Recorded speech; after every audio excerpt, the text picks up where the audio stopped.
bisa kita ikuti. Segera kelak kita akan mendapatkan pertolongan bila fiyaumil qiyamah. Amin ya rabbal alamin.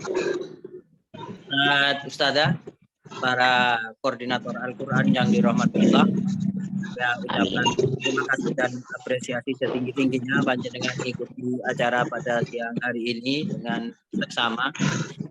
Yang pertama, karena acara ini tidak tatap muka langsung dengan Zoom meeting, maka saya minta panjenengan para peserta semua agar betul-betul fokus untuk menyimak dan mendengarkan apa-apa yang akan nanti disampaikan oleh narasumber berikut dengan diskusi kita yang akan kita laksanakan.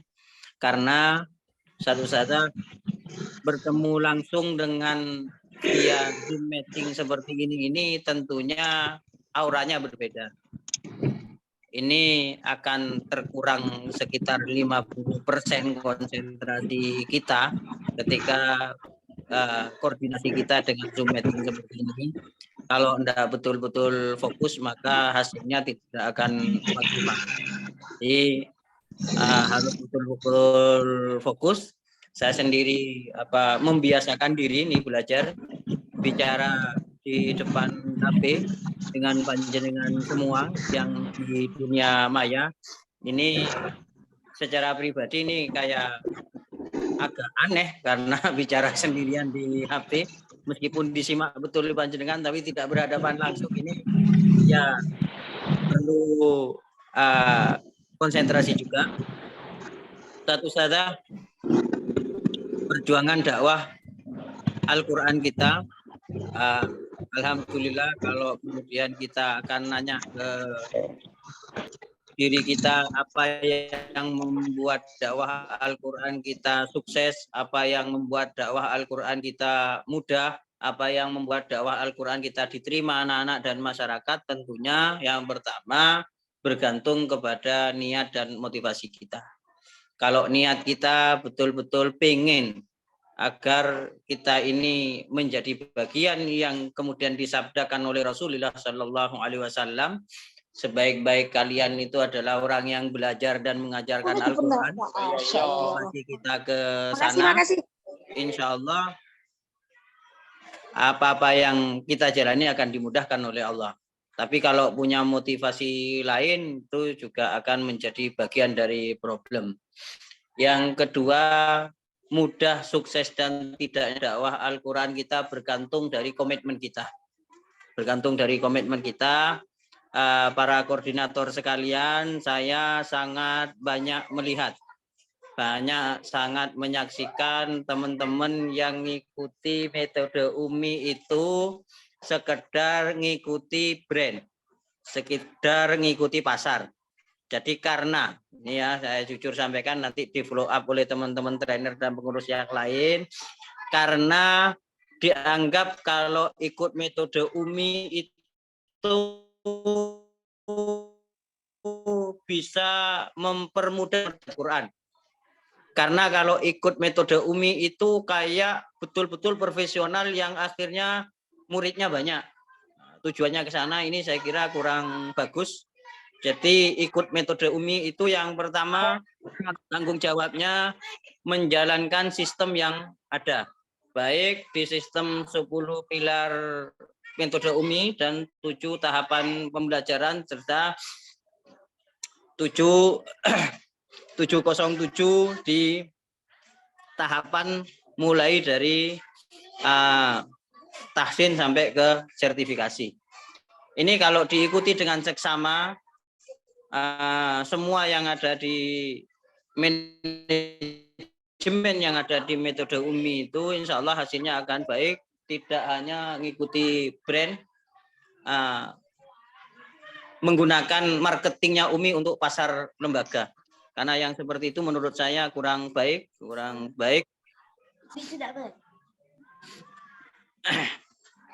Maka panjenengan selaku koordinator, tugas utamanya memastikan bahwa teman-teman guru dan kepala sekolah menjalankan sistem yang ada. Jangan sampai abai, karena kalau sistem ini tidak dijalankan dengan baik, sesuai prosedur yang ada, kita akan mempersulit diri. Itu hemat saya, mempersulit diri sehingga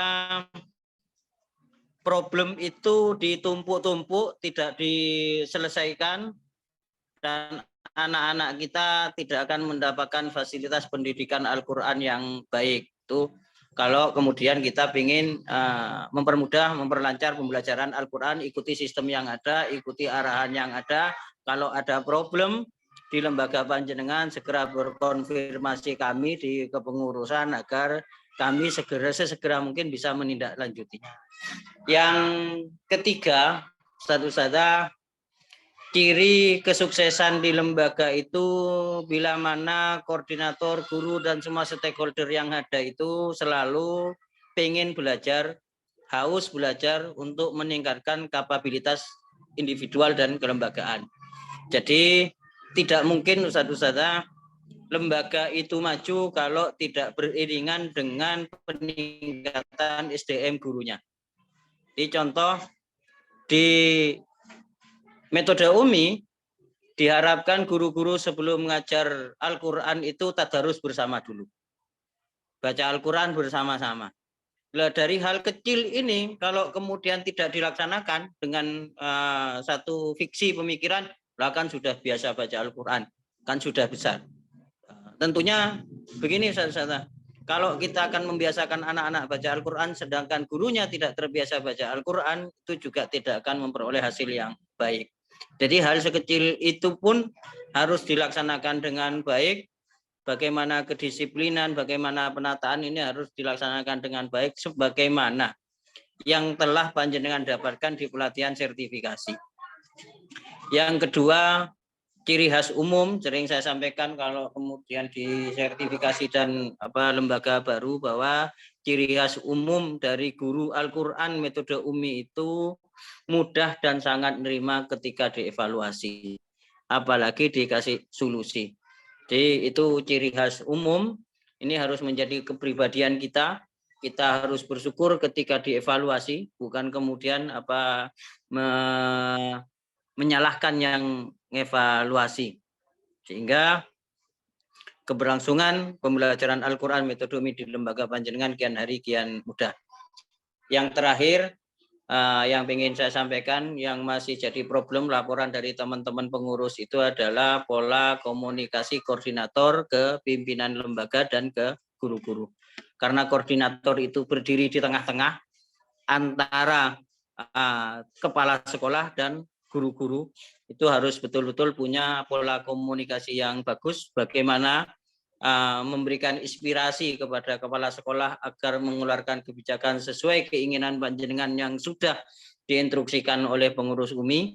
Berikut juga bagaimana panjenengan membackup guru-guru panjenengan agar tetap stabil pada penjaminan mutu, tidak sampai terkurangi penjaminan mutunya dengan cara setiap hari ngaji, kemudian koordinator ini kalau ideal itu bisa supervisi setiap hari, tapi kalau tidak ideal, koordinator punya intuisi, punya pemahaman mana rekan-rekan guru yang tingkat fasohanya berkurang dan tingkat pelaksanaan sistem 7 tahapan pembelajaran itu mana yang berkurang.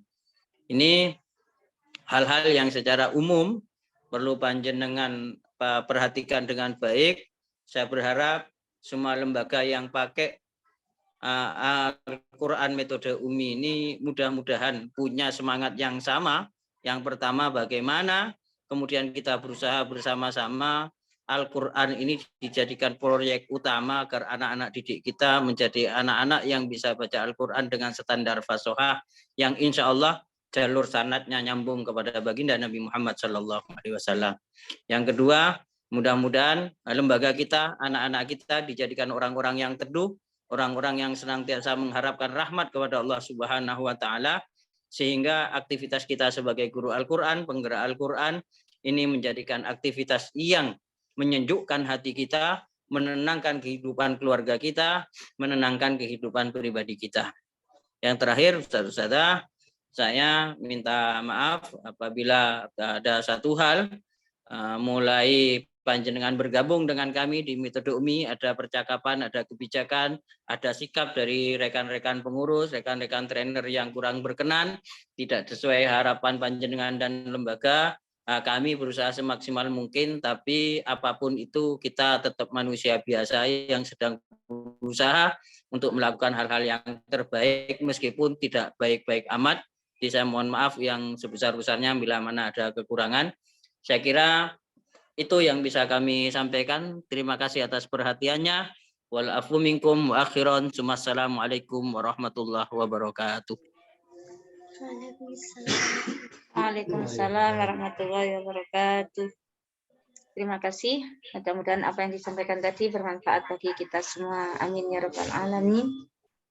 Selanjutnya yaitu sambutan dari Ketua Umdal Lumajang Probolinggo yang akan disampaikan oleh beliau Ustadz Muhammad Sulam Masun. Kepada beliau kami haturkan.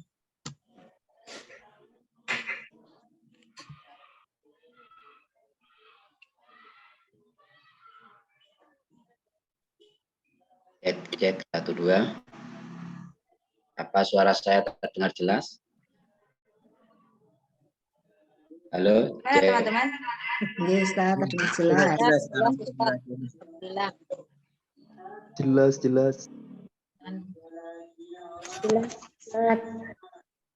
Jelas.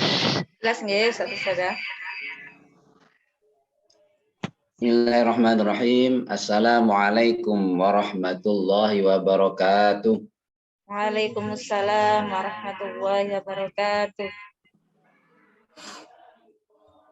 Bismillahirrahmanirrahim. Alhamdulillahirabbil alamin. Wassalatu wassalamu ala asyrafil anbiya wal mursalin sayyidina Maulana Muhammadin wa ala alihi wa ashabihi wa tabi'in wa tabi'in wa man tabi'ahum bi ihsan ila yaumil. Allah Ta'ala fi kitabil karim. A'udzu billahi minasyaitonir rajim. Bismillahirrahmanirrahim. Walaqad yassarnal Qur'ana lidzikr fahal mim mudzakir. Waqala aidan waratil Qur'ana tartila. Di ayatin ukhra wa hadza kitabun anzalna mubarakun fattabi'u wattaqu la'allakum turhamun. Faqala Rasulullah sallallahu alaihi wasallam khairukum man ta'allamal Qur'ana wa 'allamahu. Amma ba'du, yang kami hormati pembina, para tim UMDA, para koordinator yang luar biasa. Alhamdulillah, mari kita bersyukur kepada Allah Subhanahu wa taala. Kita siang hari ini bertemukan walaupun dalam pakai Zoom meeting ya, Zoom meeting. Tapi harapan kami tidak mengurangi nilai daripada berkumpulnya kita. Semoga kita yang senang berkumpul ini bagian daripada apa yang dikatakan oleh para ulama kita, tombo ati limo wernane sekumpul-kumpul dengan orang soleh. Semoga kita semua tercatat sebagai orang soleh, ahli Quran, amin, Allahumma amin. Para koordinator yang dirahmati Allah, kami sebelumnya minta bantuannya untuk videonya diaktifkan. Kami ingin tahu, kangen ini sama antum semua. Ini saya lihat di layar dulu, masih banyak yang ditutupi. Terima kasih bagi yang sudah berkumpul dari lembaga baru, lembaga lama. Ustazah Diana ini lama tidak bersua ini. Ustazah Davi ini dulu belum jadi koordinator, sekarang jadi koordinator sudah ini. Orang dekatnya Semeru itu. Alhamdulillah, terima kasih sudah berkumpul. Ini teman lama juga, Ustazah Istihlal ini dari TK Al-Ikhlas. Lama enggak ketemu saya itu, Masya Allah. Berapa lembaga kami, mohon maaf, belum bisa silaturahim. Khususnya kami pribadi ya, dengan berbagai aktivitas di UMI sendiri, Masya Allah luar biasa. UMI Foundation ini, para sahabat semua, Ini perkembangannya luar biasa mulai dari 2007 insya Allah ya. Lihat di set ini. Jadi saya sampaikan dulu infografis metode UMI seperti apa sebenarnya UMI skala nasional biar antum bisa paham dan tahu UMI nasional skala nasional seperti apa. Itu sudah. Ini hasil daripada laporan panjenengan semua dengan pakai update perkembangan data ya, update perkembangan siswa dan jadinya seperti ini. Dan tentunya akurasinya ini menurut penelitian kita itu hanya 60% yang masuk. Jadi yang lain-lain ini banyak yang tidak terdata ya. Inilah data UF ya, mohon maaf ya. Dari tahun 2011 ya, dari tahun 2011 kemudian sampai ini naik. Ini awal 2010 startnya UMI ini yang resmi menjadi UF. Nah, yang sebelumnya itu adalah di bawah KPI ya, di bawah KPI. Seperti ahli kelas itu sempat menjumpai UMI di bawah KPI. Termasuk Almas Tukia, kemudian SDIT Permata itu menjumpai UMI ada di bawah KPI. Tapi sekarang sudah mandiri mulai 2010 dan inilah penggunanya sampai terakhir 2022. Inilah pengguna UMI seluruh nasional ada 3.754 lembaga. Sedangkan yang formal ini ada 51% dan non formal adalah 49%. Dan ini tentunya kenapa UMI itu kok banyak masuk ke formal? Karena efektivitas kehadiran siswa itu adalah memang lebih banyak di formal. Non formal ada kalanya banyak terjadi kasus umum adalah kehadiran daripada santri itu sendiri itu tidak seefektif pada formal. Dan anak yang ngaji di formal itu banyak yang sorenya juga tidak ngaji. Karena itu UMI mengambil langkah efektif dalam pengembangannya yaitu ke lembaga formal. Ya, ini bisa dilihat dari PAUD ya, atau sampai ke perguruan tinggi ada semua UMI ini. Nah ini dia. Nah, untuk provinsi dari 35 provinsi, nah ini santri UMI yang terdata ada 500.000 di awal tahun 2022. Ini data kami dapatkan waktu Rakornas akhir Januari. Ya, insya Allah akan terus berkembang. Ya, ini dia. Nah, jadi ada sekitar 10.000 per tahun pengembangan UMI itu. Per tahun ada 10.000 guru rata-rata. Nah, ini sebarannya bisa dilihat. Yang hijau sangat pakat hijaunya itu berarti yang paling padat pengguna UMI di Jawa Timur tentunya. Sedangkan yang masih oranye itu masih belum tersentuh oleh metode UMI di antara seperti Sumatera bagian selatan, kemudian Kalimantan Barat, Sulawesi Utara dan Tenggara. Dan sebagian di Papua belum tersentuh, Maluku juga iya. Tapi untuk Papua Timur itu sudah Masya Allah luar biasa perkembangan UMI-nya. Inilah kami sampaikan ke panjenengan semua biar tidak merasa sendiri UMI seperti apa. UMI itu dalam pengembangannya tiap tahun luar biasa. Ada sekitar kurang lebih 20 sampai 30% tiap tahunnya pengembangannya itu. Dari hal ini di UF itu banyak pengembangan program-program yang ingin kita itu supaya apa? Tidak stagnan. Karena dengan banyaknya sebaran UMI ini tentunya kita para tim baik di daerah maupun di pusat itu menjumpai banyak problematika dan dari situlah akhirnya muncul pengembangan di metode UMI. Dan mohon doanya kami pribadi ini alhamdulillah bukan alhamdulillah ya, ini termasuk amanah yang berat. Kami akan diamanai menjadi ketua kelompok kerja dakwah dari Tapal Kuda, yaitu dari dari Pasuruan sampai Banyuwangi. Itu sudah dibentuk wilayah-wilayahnya Untuk tapal kuda Pasuruan Banyuwangi ada, kemudian Mataraman dari Malang ke barat, kemudian dari Banjarbaru ada, dari Madura khusus ada, kemudian dari Gerbang Kertosojo dari Gresik ke barat itu ada semua. Ini adalah wujud dari pelayanan metode Umi, bagaimana supaya Umi bisa melayani umat dengan lebih baik lagi. Para ustaz rahimakumullah, apa di Umi yang paling diutamakan sebenarnya?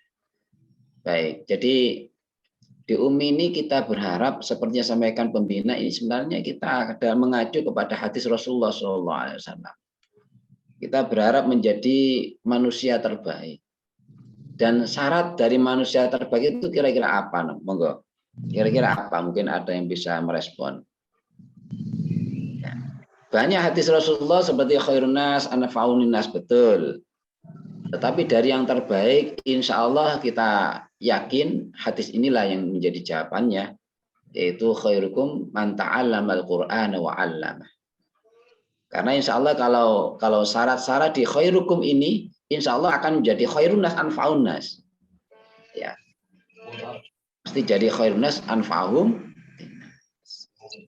Apa kriteria itu? Kriteria pertama itu ada dua untuk menjadi manusia terbaik menurut Allah dan Rasulullah. Yang pertama adalah tentunya ini. Siap man ta'allama. Apa man ta'allama? Mempelajari Al-Qur'an. Apa saja yang kita pelajari? Tentunya kita pelajari pertama cara membaca, qiraatnya ya. Baca Al-Qur'annya sesuai dengan apa yang diajarkan oleh Rasulullah kepada para sahabatnya, sahabat kepada para tabi'in, sampai kepada guru-guru kita. Dan inilah yang kita lakukan sementara ini yang paling banyak, terutama di Umi Lumajang ya. Jadi ilmu qiraat, tartilnya ya, tartilnya. Kemudian tentunya kita kalau ingin terbaik tidak hanya sekedar siap mempelajari qiraatnya, tetapi juga harus meluangkan waktu untuk memahami maknanya. Mari kita renungkan bersama-sama, kira-kira kita tiap hari sudahkah tambah pemahaman tentang Al-Quran itu sendiri? Mari kita merenung ini. Merenung secara mendalam, jadi mempelajari maknanya. Kemudian terakhir, kita juga mempelajari bagaimana mengamalkan Al-Quran itu sendiri dalam kehidupan sehari-hari. Dan kalau kita boleh jujur, kira-kira dalam mempelajari Al-Quran ini sepanjang hayat ini selesai enggak kira-kira? Pertanyaannya seperti itu. Pertanyaan seperti itu. Terus seberapa komitmen kita dalam pelajari Al-Quran dari ilmu qiraat, memahami maknanya, dan belajar mengamalkan dalam kehidupan sehari-hari. Ini saya kira kita jujur aja, baik saya maupun antum semua, insya Allah tidak akan selesai. Ya, tidak akan selesai Al-Quran ini dipelajari. Yang selesai apa ya? Hanya Rasulullah SAW, sehingga beliau menjadi disabdakan oleh Rasulullah karena khuluqul Quran, dan dipuji Allah dalam surah Al-Qalam, wa innaka la'ala khuluqin azim. Kau Muhammad sungguh mengetahui pada akhlak yang agung. Maka bila kita bisa mempelajari Al-Quran, maka satu syarat menjadi manusia terbaik sudah kita capai. Man ta'allamal Qur'an. Harus kita komitmenkan dari sekarang. Kira-kira saya ingin reaksinya saya. Kira-kira gimana? Siap enggak menjadi kita belajar sepanjang hayat untuk Al-Quran ini? Coba dibuka. Nah, kita komitmen bersama-sama. Siap enggak untuk mempelajari Al-Quran sepanjang hayat kita? Siap. Siap. Siap, Ustaz. Siap. Ustaz. Alhamdulillah. Jadi penting sekali menanamkan dalam diri kita. Dan ini insya Allah ketika kita sudah punya komitmen seperti ini, nanti berikutnya tahap kedua mengajarkan Al-Quran. Baik qiraatnya, kita mempelajari maknanya, makna Al-Quran. Dan untuk yang dua ini di Umi sudah tersedia program-programnya. Nah, Apa programnya? Kalau qiraat sudah ada buku jilid Umi sampai kepada Al-Qur'an dan sebagainya, warib tajwid. Nah, kemudian maknanya ini.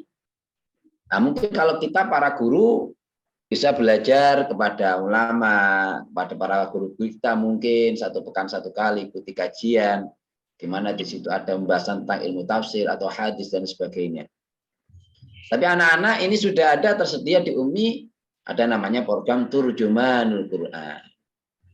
Maka seringkali dibahas di UF ini, kita masih ingat enggak di sertifikasi visi dari metode Umi itu apa? Atau untuk apa kita di sini ketika sertifikasi? Kan ditanya gitu. Jawabannya membangun generasi Qurani. Quraninya ini apa cukup pertanyaannya dengan hanya mempelajari ilmu Quran, baca Quran saja? Kira-kira cukup apa tidak seperti itu? Tidak cukup. Maka salah satunya adalah bagaimana anak-anak itu paham pada kandungan isi Al-Quran itu sendiri. Nah, tugas kita bagaimana nanti anak-anak bisa paham tentang makna Al-Quran ini dengan program terjemahan Al-Quran. Dan ini sedang dibahas betul di UF, di pusat. Karena Anda baca saja kan masih tahap kulit, gampang pondasi lah. Tapi bersyukurlah kita sudah diberi pondasi yang baik dengan adanya program-program bagaimana menjadi guru yang baik, ada tahsin dan sertifikasi. Dan tentunya nanti untuk koordinator ada program lanjutan. Ya, ada program lanjutan bagaimana sekiranya skill-skill yang untuk bahan kita mengajar Al-Quran kepada guru-guru, karena antum para koordinator adalah penyambung ilmu dari kami, kemudian disampaikan pada guru-guru di lembaga. Maka itu di Umi Foundation dan Umi Daerah itu sudah merancang beberapa program-program yang untuk mengupgrade bagaimana koordinator betul-betul menjadi koordinator yang handal. Kira-kira pertanyaan sekarang begini, kita misalnya, sudahkah kita menjadi koordinator yang handal? Pertanyaannya, sudahkah kita menjadi koordinator yang handal? Belum. Belum. Ternyata masih PR banget ya. Dan ini disadari oleh metode Umi di UF Surabaya. Dan mohon maaf, kami kebetulan mendapat amanah juga untuk menjadi tim litbang penelitian dan pengembangan di Umi Foundation Surabaya mulai per bulan kemarin ya. Yang mana untuk bagaimana sekiranya koordinator itu betul ilmu-ilmunya tersalur. Karena itu para koordinator yang dihormati Allah, nanti kami pribadi akan menyebarkan angket-angket terkait dengan problematika koordinator, dan bagi yang memberikan respon ada hadiah dari kami. Ada hadiah yang baik, insya Allah panjenengan lek baca hadiah kami itu berupa kitab dalam bentuk soft file, itu insya Allah akan termotivasi rajin baca Quran insya Allah. Nanti akan kami beri hadiah namanya kitab Bidayatus Sa'adah fi Iksari Tilawah. Itu hadiah kami. Silakan nanti silakan direspon, kami akan mengadakan riset penelitian terkait koordinator ini. Baik. Berikutnya sedikit saya singgung terkait dengan 5 syarat koordinator yang handal. Pertama tentunya apa ini? Kompetensi bacaan yang baik. Ini penting sekali karena salah satu tugas pokok daripada koordinator adalah mengupgrade bacaan para guru di lembaga. Nah, pertanyaan sekarang, berapa persen yang koordinator mampu mengupgrade bacaan guru-guru di lembaga? Nah, ini pertanyaan kita. Bisa jadi karena misalnya kami yang belum menyediakan bahannya kan gitu. Misalnya Pak Jenderal mengembalikan Ustadz, apa yang mau kami bimbingkan, mau kami upgradekan kepada teman-teman guru. Nah, akhirnya kami yang kena ini. Apa materi apa yang harus kami upgradekan kepada para guru. Nah, maka nanti ini menjadi PR kami. Maka karena itu hari ini kita kumpulkan panjenengan semua. Insya Allah akan ada program terkait upgrade tilawah ini akan disampaikan para tim nanti. Kemudian yang kedua, ini yang terpenting lagi. Menguasai sistem manajerial Umi yang kita kenal dengan 707. 707. Apa 7 itu? Koordinator paham 7 program dasar dari tahsin, sertifikasi, apalagi Coach, ya. Kemudian dilanjutkan dengan apa? Supervisi, munakosah, khotaman. Ini harus paham. Kemudian memahami 10 pilar sistem UMI. 10 pilarnya. Nah, dan memahami 7 tahapan pembelajaran Al-Quran. Berikutnya syarat dari koordinator adalah komitmen yang baik. Dia punya komitmen yang baik dalam pembelajaran Al-Quran. Pengen hasil pembelajaran Al-Quran itu bagus. Panjenengan para koordinator adalah quality control internal kami. Jadi kontrol lembaga, baik buruknya kualitas dari lembaga itu ditentukan oleh koordinator. Lewat apa? Ketika panjenengan para koordinator ini, para ustazah mengadakan evaluasi. Tes kenaikan jilid. Itu kan panjenengan nanti akan tahu ini kualitas begini. Oh, sebaiknya begini nanti. Kok gurunya masih hasilnya kayak gini? Berarti gurunya perlu di-upgrade, perlu dikontrol. Sesuai dengan 10 tugas pokok daripada koordinator. Ini penting sekali. Baik. Kemudian yang keempat adalah komunikasi yang baik. Nah, ini alhamdulillah beberapa koordinator sudah sering komunikasi dengan kami. Ketika misalnya ada problem, ketika misalnya tidak paham, ketika tidak memahami tahapan-tahapan dan sebagainya. Ini penting sekali. Ketika koordinator diam saja, tahu-taunya nanti ada apa ya? Seperti ledakan masalah nanti. Begitu Ustadz Aziz dan tim supervisor datang ke lembaga, semua keluar semua, dar, ini Ustadz. Nah, ini tolong dihindari. Jangan menanti tim kami datang, kami open house, selalu siap membantu panjenengan. Tim kami akan membantu mencarikan solusi yang terbaik. Karena itu di UMI itu tidak ada istilahnya ditutup-tutupi. Mau kunjungan ke Ustadz, kami tidak siap. Tolong dihindari yang kayak gitu. Kita bukan orang-orang Diknas atau pendidikan yang umumnya, misalnya mohon maaf, kita tahu semua. Kalau dari lembaga lain, kita baiki dulu. Ya, apa kesannya? Mohon maaf, itu jadi pembohongan. Mohon maaf, ini loh kasar, tapi kita jujur. Nggak pernah masuk. Kita banyak melihat kan ketika ada kunjungan dari apa namanya, tapi dipaksa-paksa. Dan saya baru kemarin. Dan Ibu. Ini maka ini ada kalanya kadang apa yang terjadi di lembaga itu komunikasi para koordinator itu lemah. Koordinatornya lemah. Dan ciri koordinator yang baik seperti kami yang pernah kami terapkan dulu, mohon maaf, kami cerewet. Ke pusat kami bisa tanyakan ke Ustaz Samiti awal-awal memakai UMI, kami sendiri di lembaga kami itu Masya Allah. Nggak paham tanya. Siapa yang bisa kami hubungi, kami kenal di pusat, langsung saya hubungi. Jadi intinya, kami itu apa? Ketika ada koordinator yang komunikasinya baik, sering tanya ke kami bangga dan senang sekali itu. Senang sekali. Dan justru kami itu penuh tanda tanya ketika ada lembaga diam, nggak pernah tanya, sunyi senyap. Tapi begitu kami kunjungan ke lembaga, ini sembarang tumpuan. Nah ini mohon dihindari, jangan sampai terjadi seperti itu. Jadi lebih baik panjenengan ada problem silakan share dengan kami. Mungkin kami bisa bantu, insya Allah. Kalau kami tidak bisa, langsung silakan. Nanti langsung ke apa namanya ke UF nanti. Kami akan sampaikan itu. Jadi 5 syarat koordinator. Dan yang terakhir adalah koordinator itu harus ada rekomendasi dari UMI daerah dan UF. Ya.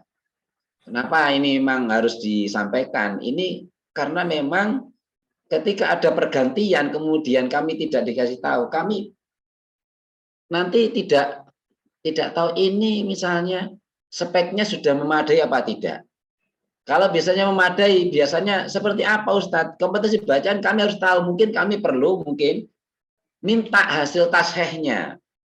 Minta hasil tasheh daripada orang tersebut sehingga kami bisa memberikan apa namanya pandangan. Oh ini cukup. Ya. Itu makanya ada rekomendasi dari Umi Daerah atau Umi Foundation. Dan ini nanti insya Allah karena ini sudah di link ke YouTube, insya Allah nanti akan kami share juga YouTube ini nanti di grup KKS supaya mereka semua memahami juga. Baik, berikutnya para ustaz-ustaz, satu aja yang saya bahas tentang kompetensi bacaan yang baik seperti apa.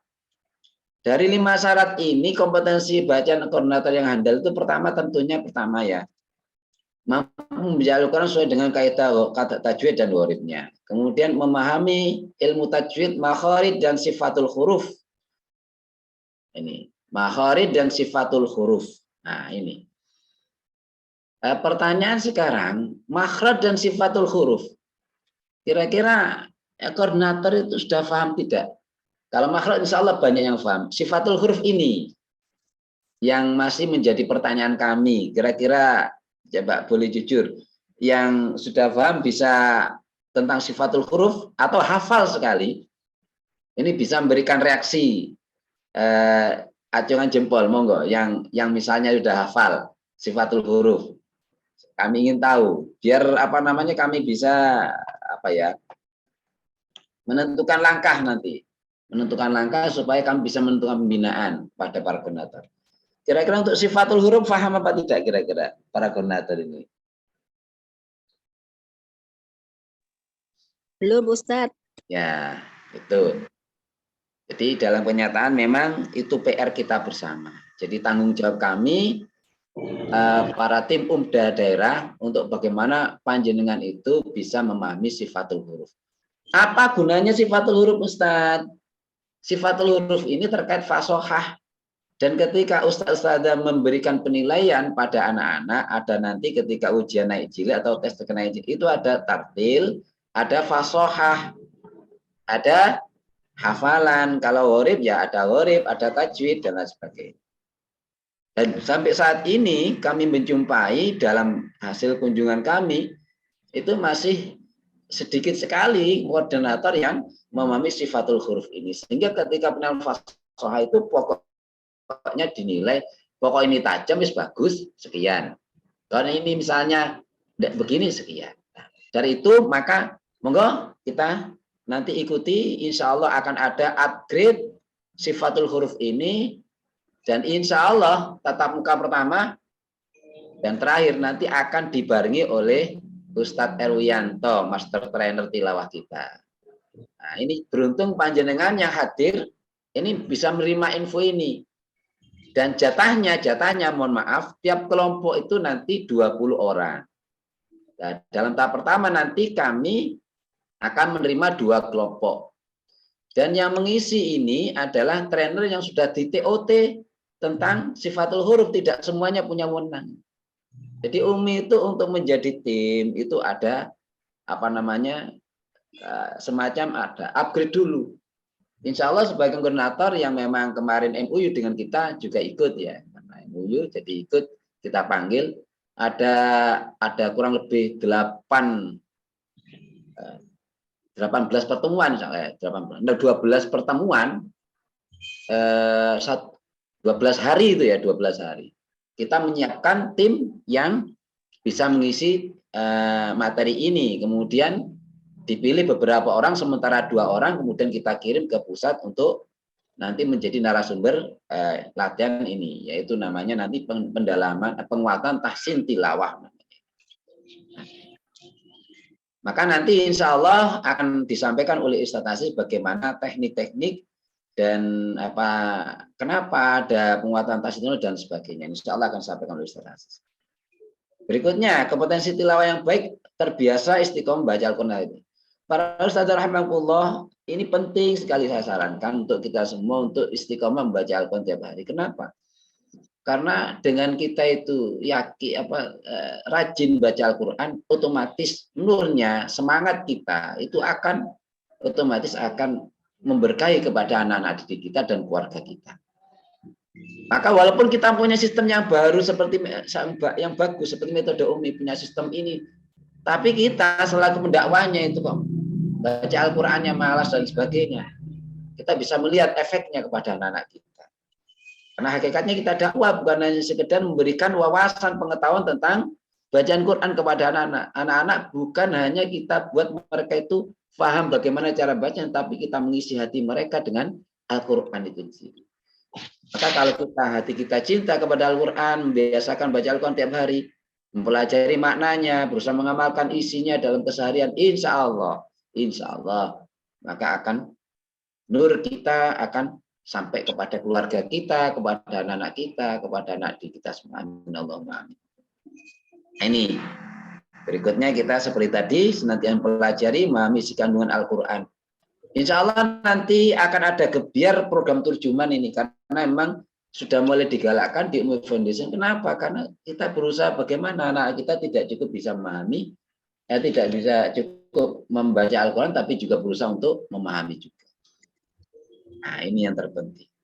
Para ustaz alhamdulillah, mungkin terkait dengan sebagai penutup bahwasanya pengembangan metode Umi itu yang terus berkelanjutan, maka perlu kami sampaikan bahwasanya untuk menciptakan kondangan ini adalah PR banget kepada kita. Kenapa? Karena materi-materinya apa yang harus kita siapkan ini sedang disusun. Dan mohon doanya, insya Allah setelah ini kan tahap pertama. Secara global koordinator itu minimal sebenarnya 2 pengetahuannya atau 3 ya 3. Jadi pertama dia tilawahnya bagus, yang kedua bagaimana manajerialnya, yang ketiga bagaimana komunikasinya. Ini sebenarnya 3 ini. Dan insya Allah Ustaz Alhamdulillah sebagai tahapan awal untuk membina para koordinator, kami menyediakan namanya training penguatan tahsin tilawah. Yang nanti yang saya katakan tadi ada penguatan fashohah, sifatul huruf, sehingga panjenengan nanti ketika melaksanakan upgrade dan bagaimana menilai fashohah yang benar itu akan bisa dilaksanakan. Kemudian yang kedua nanti pasca penguatan tahsin tilawah nanti panjenengan ada upgrade namanya sama dengan guru, ada sertifikasi koordinator yang handal.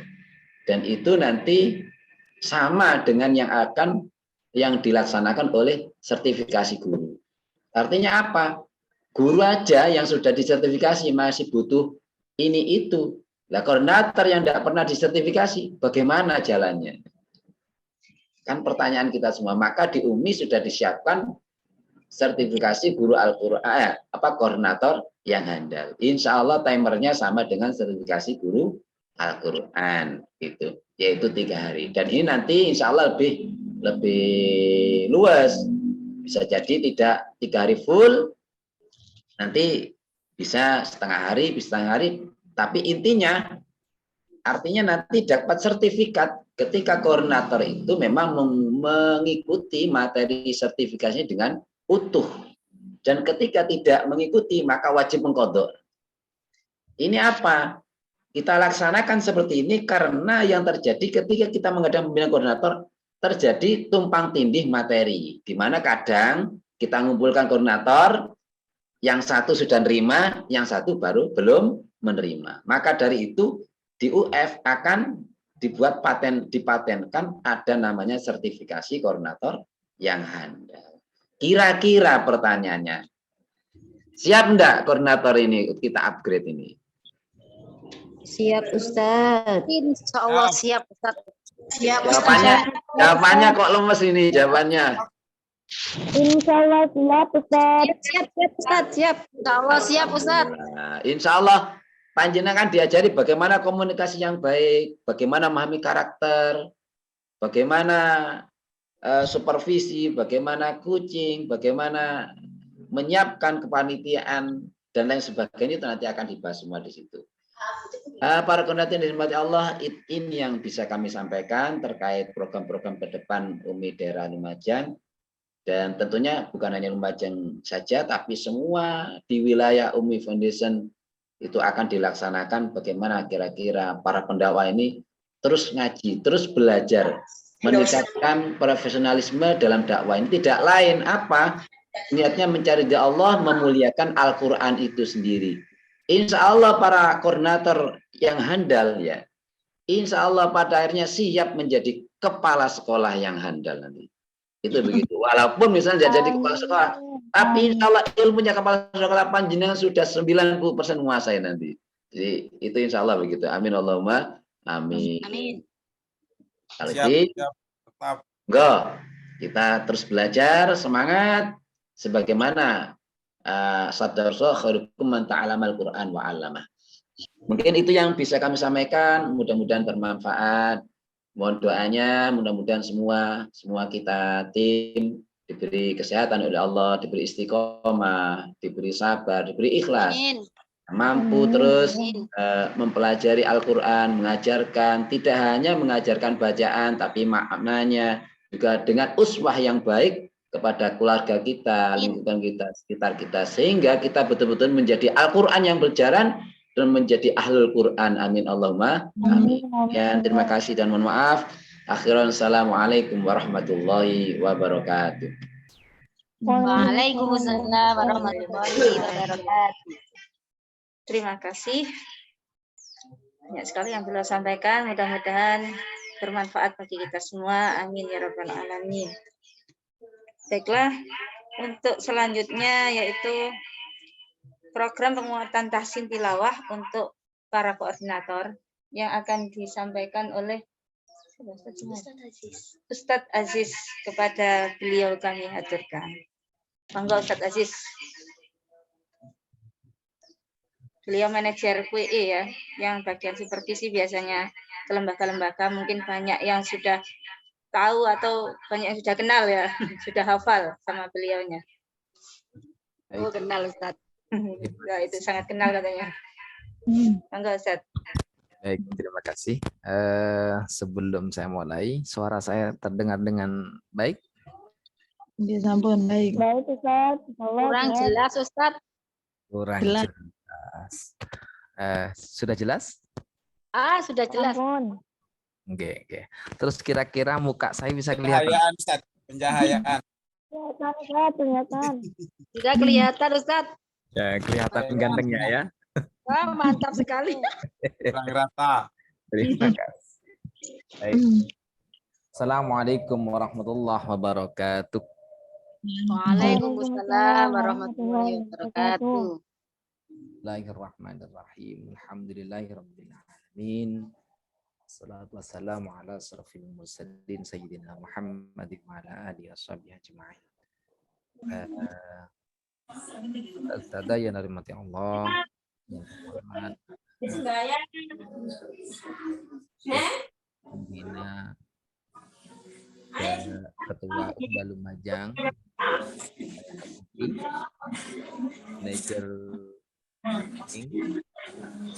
manajer R&D, juga humas dan juga semua pengurus, baik trainer yang sangat saya hormati. Sangat patut sekali dan pantas sekali kalau kita detik ini bersyukur pada Allah, dengan rahmat dan hidayahnya Allah kita dapat bertemu dalam acara sosialisasi program yang diadakan oleh Ilmu Foundation dan juga Umi Daerah Lumajang Probolinggo. Salawat ma'asalam mudah-mudahan tetap tercurahkan kepada junjungan kita Nabi besar Muhammad sallallahu alaihi wasallam, yang mana beliaulah yang bawa kita, membimbing kita sehingga kita bisa mengetahui perkara hak dan perkara batil. Ustadzah yang dirahmati Allah, tepatnya saya ini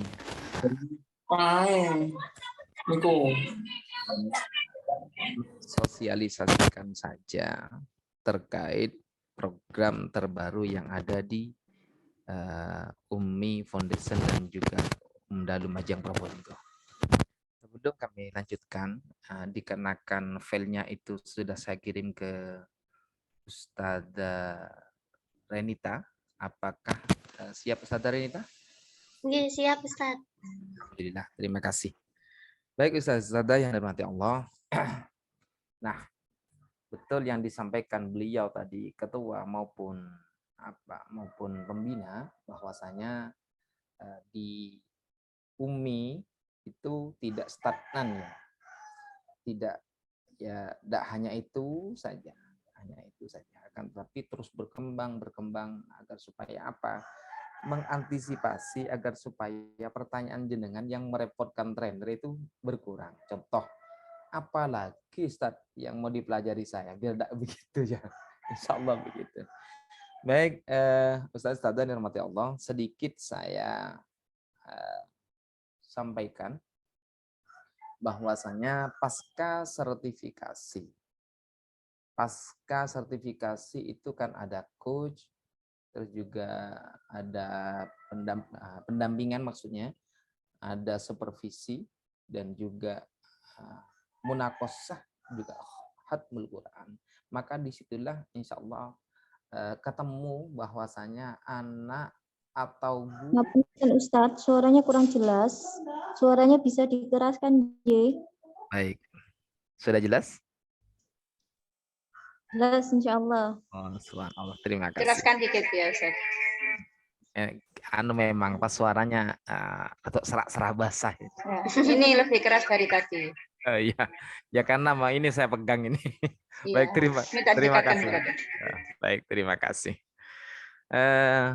Terkait program-program terbaru yang ada di Umda Lumajang, itu adalah tujuannya memang satu, agar supaya pengguna UMI itu tidak stagnan, agar supaya pengguna UMI itu terus berbenah dan terus berbenah, sehingga nanti pengguna UMI itu betul-betul mutunya baik, betul-betul hasilnya baik, dan betul-betul manfaatannya juga baik. Salah satunya adalah yaitu namanya pedalaman tahsin tilawah. Bisa ditunjukkan slide-nya Ustazah Renita? Ustaz. Ya.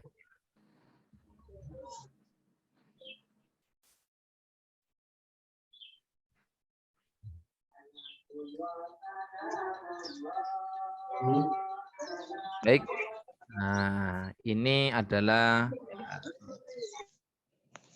sosialisasi saja, karena nanti tindak lanjut daripada program kali ini akan dilanjutkan pelatihannya. Baik, lanjut. Next, ya.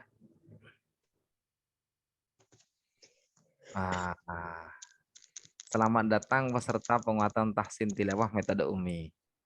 Ya, nanti ini akan diprogramkan ke jenengan yang hadir dan mungkin ke peserta atau koordinator yang belum sempat hadir kali ini. Ini hanya sosialisasi saja.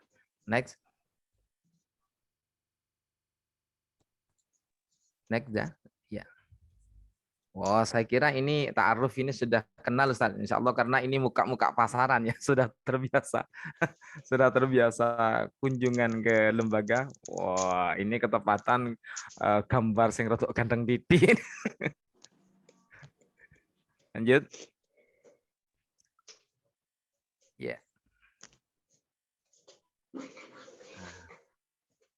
Bagaimana memahami penguatan tahsin tilawah? Di situ ada latar belakang, ada piramida tilawah Al-Quran, ada tujuan program PTT, ada peserta program PTT, visi misi program PTT, moto PTT, ketentuan dan perluasan moto PTT. Itu adalah sedikit saya kupas ya, sedikit agak soal insya Allah nanti bisa disampaikan ke lembaga-lembaga jenengan, atau mungkin kalau jenengan koordinator bisa disampaikan ke kepala sekolah antum semua. Baik. Lanjut. Ya. Latar belakang pedalaman tahsin tilawah, satu, hasil tahsin munakosah yang belum maksimal. Hasil tahsin dan munakosah yang belum maksimal. Lah kenapa harus ada PTT? Ya karena itu. Seringkali saya sendiri di grup supervisor itu, di supervisor setelah kunjungan ke lembaga jenengan, setelah kunjungan itu kan di situ ketemu ya, ketemu bacaan mungkin belum maksimal atau mungkin kelas finishingnya kurang maksimal, terus hasil akhirnya juga kurang maksimal, maka lahirlah PTT ini, hasil tahsin, bahkan insya Allah yang antum lulus itu surat keterangan tashih ya, surat keterangan tashih itu memang banyak yang lulus, apalagi koordinator pasti lulus ya, pasti lulus. Namun catatannya insya Allah di situ ada isti'la, ada idbak, ada istitolah, begitu ya kira-kira ya. Insya Allah begitu. Jadi dengan adanya itu maka diperlukanlah PTT ini. Next, lanjut. Yang kedua adalah perlu adanya peningkatan konten dan konteks pokok bahasan. Nah, konten dan konteks ini maksudnya apa sih? Konteks adalah wadah atau medium. Terus konten adalah isi. Yang mana di situ yang kita tahu konteks dan konten yang ada di buku itu tidak semuanya kita bahas. Tidak semua dibahas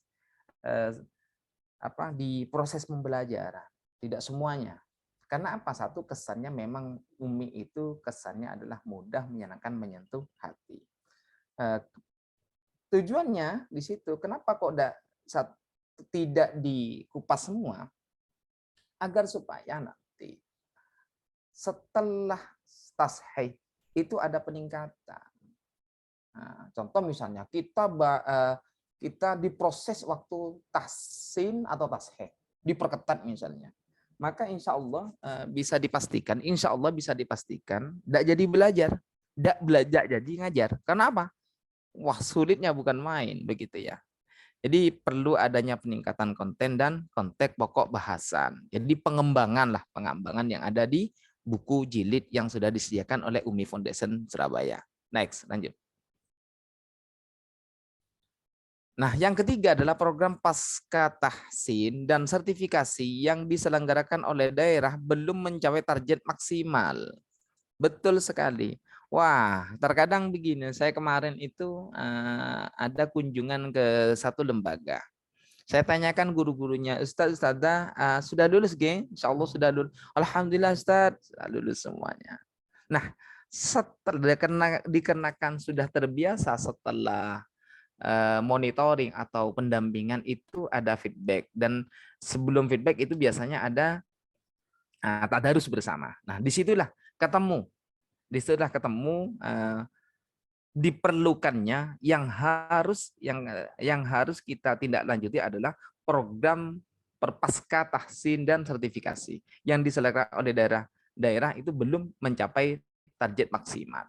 Nah, maka lahirlah PTT ini. Jadi banyak guru-guru yang sudah lulus namun masih belum maksimal dalam segi ngajinya. Baik, lanjut. Next. Yang keempat adalah kuatnya pengaruh logat atau dialek kedaerahan pada setiap guru atau trainer.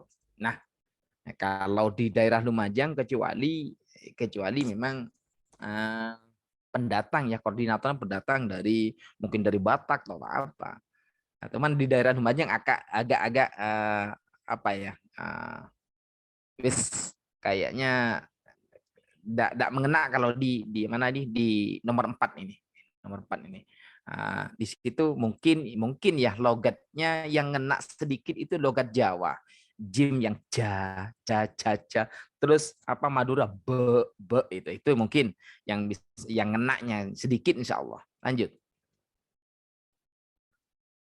Nah, yang nomor 5 adalah tingginya minat guru Al-Quran terhadap program lanjutan yang dapat meningkatkan kompetensi bacaan Al-Quran. Nah, tingginya minat guru Al-Quran terhadap program lanjutan yang dapat meningkatkan kompetensi bacaan Al-Quran. Jadi yang minat program kayak ini tiba banyak yang minat itu. Bukan hanya antum semua, tapi banyak. Makanya nanti itu yang ngikutin program ini akan diseleksi terlebih dahulu oleh UMDA siapa yang layak dan siapa yang patut mengikuti program ini. Lanjut. Next.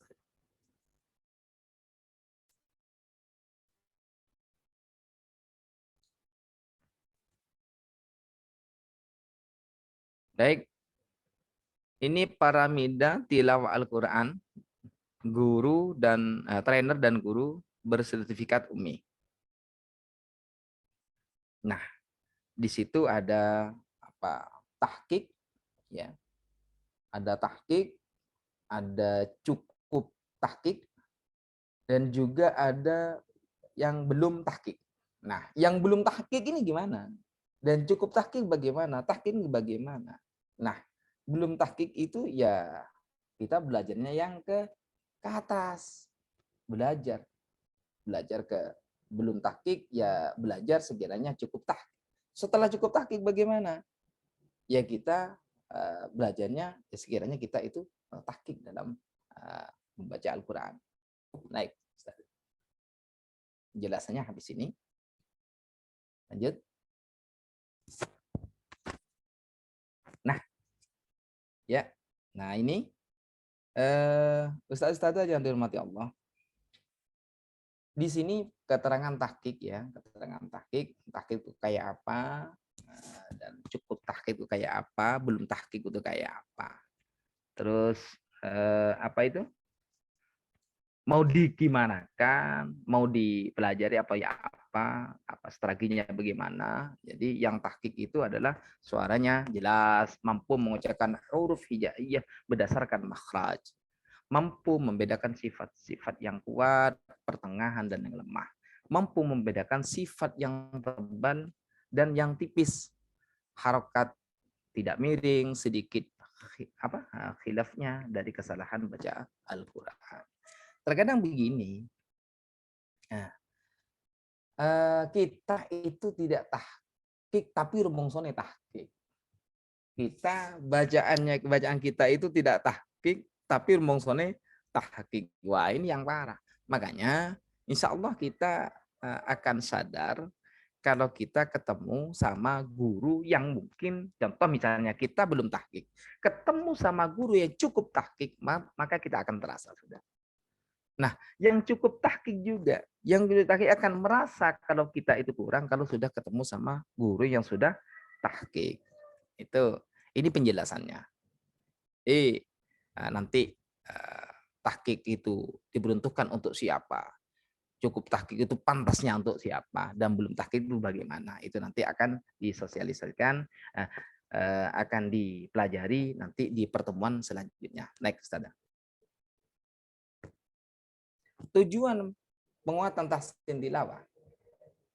Kriteria ya, tujuannya adalah satu, menjadi program lanjutan bagi guru yang sudah bersertifikat metode UMI. Jadi ini tujuan penguatan tahsin tilawah itu adalah satu, menjadi program lanjutan bagi guru yang sudah bersertifikat metode UMI. Maka tidak dianjurkan, bahkan tidak direkom oleh UMDA Lumajang atau mungkin dari pusat, kalau ada guru yang belum mengikuti program belum bersertifikat UMI. Insya Allah ini belum direkom oleh UMDA. Next, Ustaz. Yang kedua adalah menguatkan dan meningkatkan standar kualitas bacaan guru yang berdampak pada hasil munakosah siswa.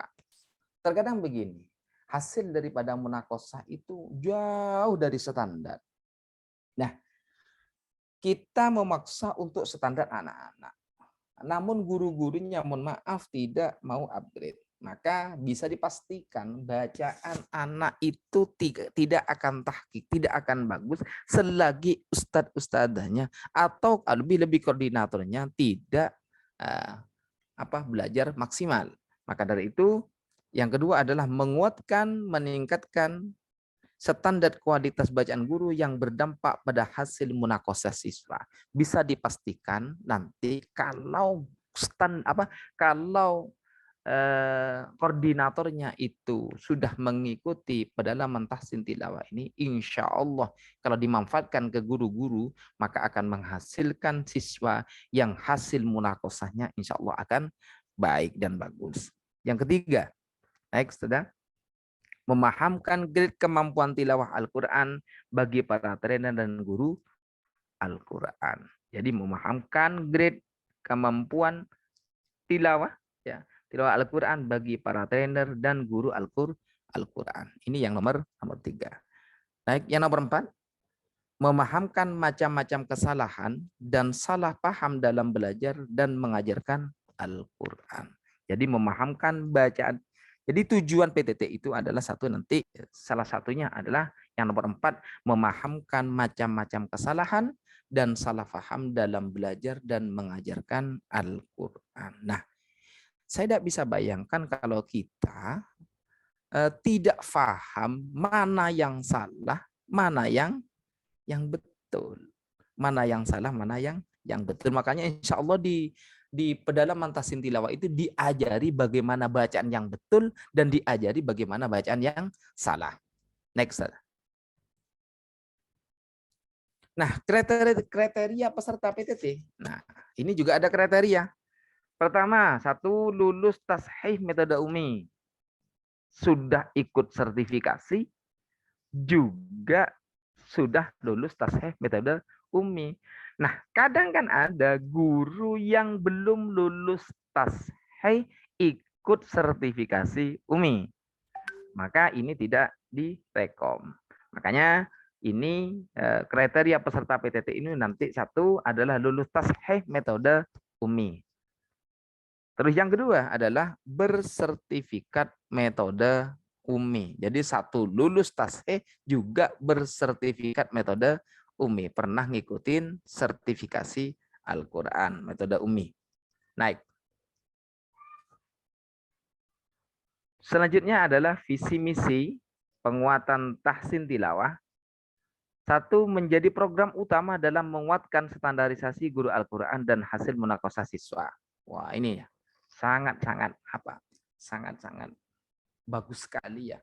Jadi menjadi program utama dalam menguatkan standarisasi guru Al-Quran dan hasil munakosah siswa. Yang asal mulanya mungkin hasil munakosahnya begini. Contoh misalnya, Bismillahirrahmanirrahim.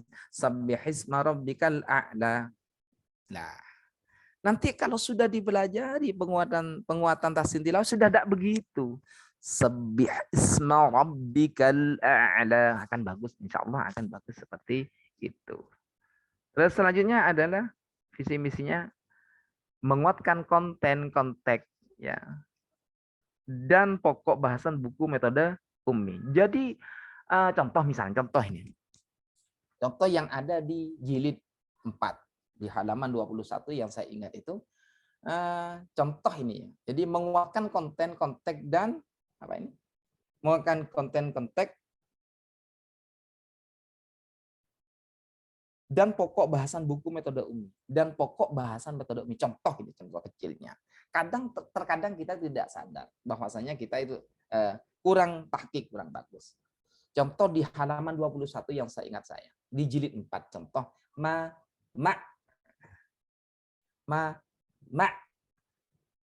Mu. Nah, itu contoh ya. Nah, nanti ini akan dibahas betul nanti di mana di pedalaman tilawah. Tawassutnya harus jelas. Bisa begitu ya. Next, lanjut. Visi misi yang kedua adalah melaksanakan pembinaan dan penguatan standar bacaan Al-Quran metode umi. Jadi melaksanakan pembinaan dan penguatan standar baca Al-Quran metode umi. Jadi visi misi yang kedua itu adalah melaksanakan pembinaan dan penguatan standar baca Al-Quran metode umi. Maka dari itu, kalau ada pembinaan yang dari dan Lumajang mungkin, monggo jenengan daftar, jenengan maksimalkan training itu sehingga nanti akan menghasilkan siswa yang sangat bagus. Dan yang ketiga adalah membekali peserta dengan pemahaman dan kemampuan tilawah Al-Quran berdasarkan riwayat dan dirayah melalui pendekatan yang mudah dan aplikatif. Jadi ini adalah visi misi PTT yang ada, yang akan dilaksanakan nantinya di di Umdan Lumajang. Next. Ya, moto. Sebagaimana Umi ya, Umi itu moto Umi itu mudah, menyenangkan, menyentuh hati. Dan di sini ada juga moto PTT-nya. Insya Allah kita akan bahas selanjutnya, Ustaz. Insya Allah begitu. Lanjut, naik. Ya, ketentuan program PTT. 1. Jumlah peserta maksimal 15. Jadi jumlah peserta maksimal 15 sampai 20. Betul ya, disampaikan 20. Itu sungguhnya maksimalnya 15 sampai 20. Yang kedua adalah kenapa kok 12? Kok 15 sampai 20? Karena kalau nanti terlalu banyak, maka evaluasinya akan kesulitan. Yang kedua adalah pola 1 dilaksanakan dalam 4 tahap. Jadi pola 1 dilaksanakan dalam 4 tahap. Masing-masing tahap dilaksanakan dengan waktu 2 hari.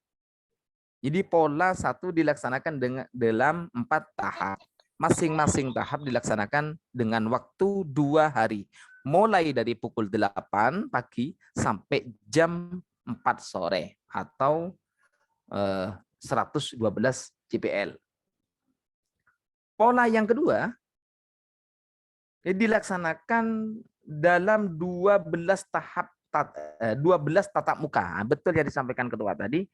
Ya, ini mau pakai pola yang kedua. Jadi pola yang kedua dilaksanakan dalam 12 tatap muka dengan durasi waktu setengah hari, mulai dari jam 8 sampai jam 12. Terus peserta, jadi pola itu pola 1 bisa pola 2. Dan yang keempat adalah peserta merupakan utusan lembaga yang siap berkomitmen mengikuti seluruh materi.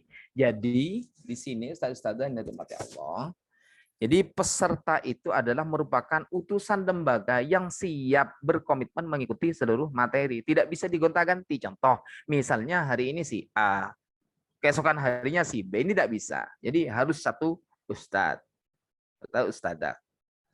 Naik. Yuk. 3 kekuatan mutu PTT. Ya, jadi sama yang mana di situ apa yang di Umi itu. Di Umi itu juga ada 3 kekuatan mutu. Nah, jadi di sini juga 3 kekuatan mutu PTT. 1, 40% trainer, standar tilawah tahqiq yang ini yang saya jelaskan langsung bawah. Terus 30% buku. Terus selanjutnya 30% coach. Nah, di sini baru kita ketemu bahwasanya 3 kekuatan mutu PTT itu sangat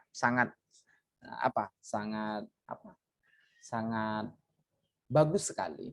Jadi 40%-nya trainer, standar tilawah tahqiq, memahami macam-macam bentuk kesalahan bacaan, teliti dalam menyimak, terampil memahami standar lagu Umi. Jadi bahkan termasuk lagu-lagunya di situ akan dipelajari nanti oleh trainer yang akan dilaksanakan oleh Umda Lumajang ke koordinator lembaga metode Umi. Di 40%, 30 dan 30. Saya kira itu Ustadzah yang dirahmati Allah, sedikit sosialisasi yang bisa kami sampaikan untuk program trainingnya. Insya Allah kami akan menghubungi manajer training. Insya Allah akan dijadwalkan dan akan diseleksi siapa saja yang patut mengikuti program ini. Saya kira itu yang bisa kami sampaikan. Kurang lebihnya mohon maaf. Akhiran, wassalamualaikum warahmatullahi wabarakatuh. Waalaikumsalam warahmatullahi wabarakatuh. Terima kasih Bapak Tasis yang telah menyampaikan tadi beberapa tentang program penguatan tahsin tilawah ya untuk para koordinator. Untuk selanjutnya yaitu standar terbaru evaluasi gharib tajwid yang akan disampaikan oleh manajer training kita yaitu Ustadz Muhammad Jumari. Kepada beliau kami haturkan.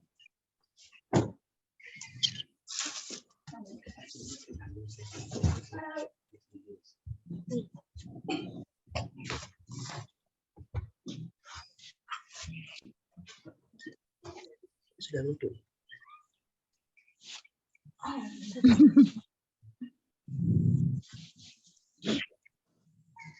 Ini sudah muncul ya. Sebelumnya wajah saya sudah nampak di depan jenengan. Sudah. Ustaz. Sudah Ustaz. Alhamdulillah, bismillahirrahmanirrahim. Langsung saja. Assalamualaikum warahmatullahi wabarakatuh. Waalaikumsalam warahmatullahi wabarakatuh. Ya, saya tanya kabarnya nggih, karena tadi kayaknya kabarnya lemes-lemes terus kabarnya. Baik, bagaimana kabar Ustaz? Ustazah siang hari ini? Alhamdulillah. Luar biasa. Allahu Akbar. Allahu Akbar, luar biasa. Alhamdulillah. Bismillahirrahmanirrahim. Salatu wassalamu ala asyrafil anbiya wal mursalin. Sayyidina Muhammadin wa ala alihi wa sahbihi ajma'in. Apa ba'du. Langsung saja kepada beliau selaku Ketua Umi Lumajang, kepada beliau selaku Pembina Umi Lumajang Probolinggo, Manajer Quality Assurance yang sangat kami ta'zimi, kepada jajaran segenap trainer dan para koordinator Al-Quran yang sungguh luar biasa, yang begitu nampak ahli surga atau wajah glowing-glowingnya luar biasa. Alhamdulillah. Sebelum kami sampaikan, bolehkah kami minta satu permintaan Ustazah? Kami akan lantunkan sebuah pantun insya Allah luar biasa, yaitu pergi mancing bukan karena besar airnya, tapi pergi mancing dikarenakan besar ikannya. Wajah glowing belum tentu mahal harganya, tapi wajah glowing dikarenakan besar barokahnya. Karena barokah Al-Quran. Amin, amin. Ya Rabbal Alamin. Luar biasa Ustadz Jumari. Luar biasa. Baik, Ustazah yang dirahmati Allah, langsung saja terkait dengan perpindahan terkait rekomendasi penilaian di evaluasi baik di Gorib ataupun di Tajwid. Silahkan langsung saya next aja.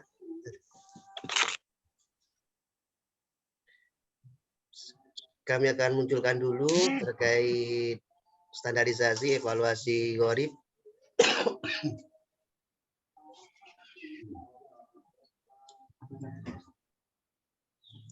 Baik, bismillahirrahmanirrahim.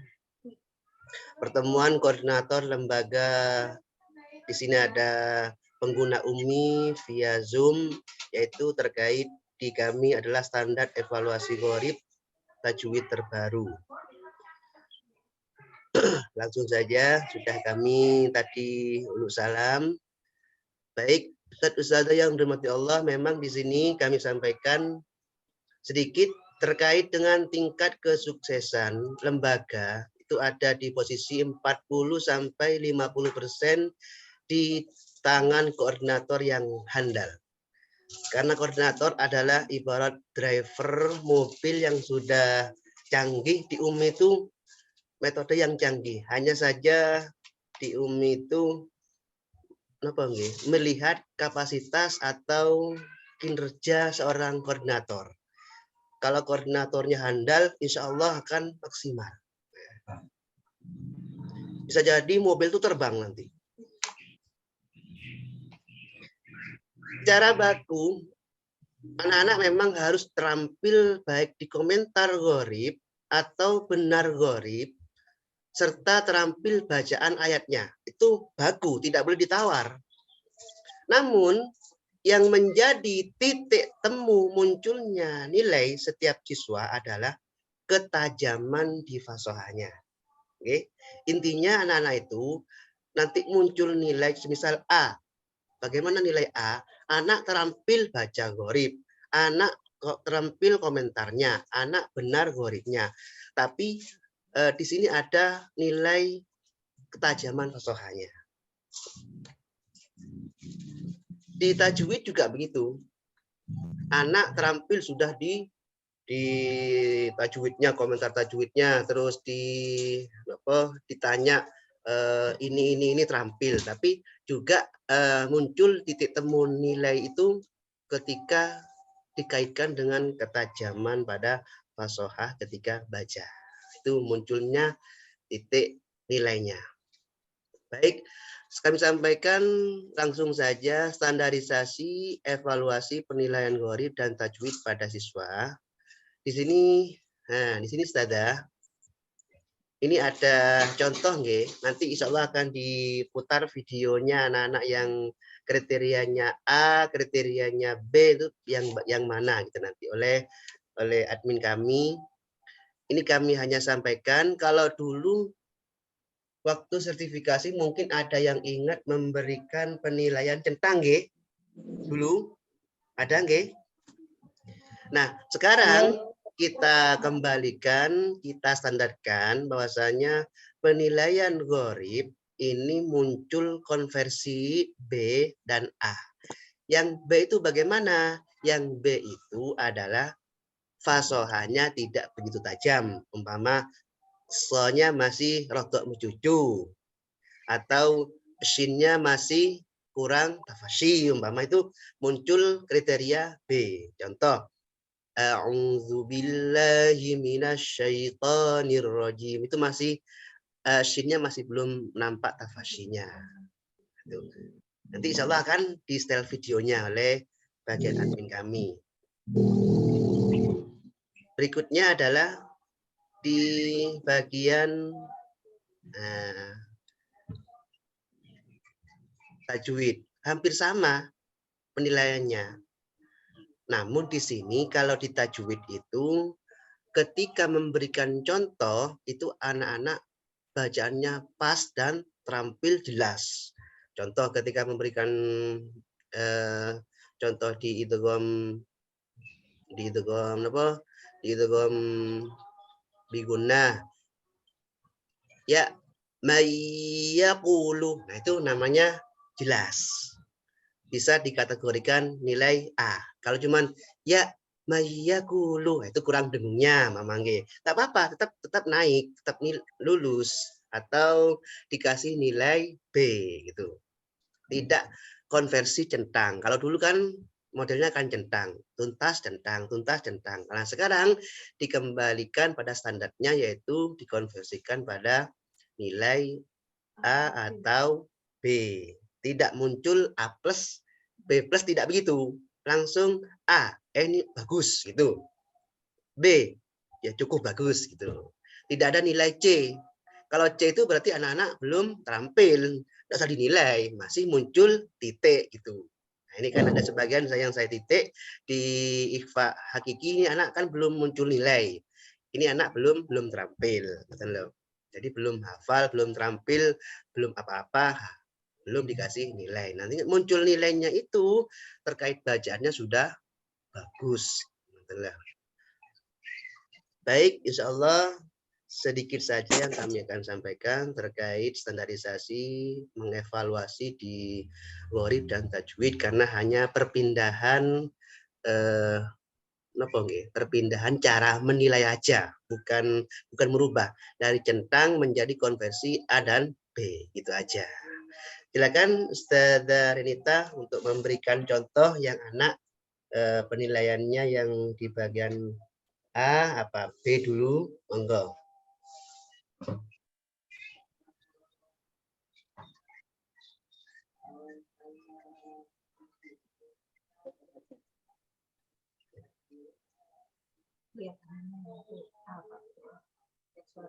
Okay.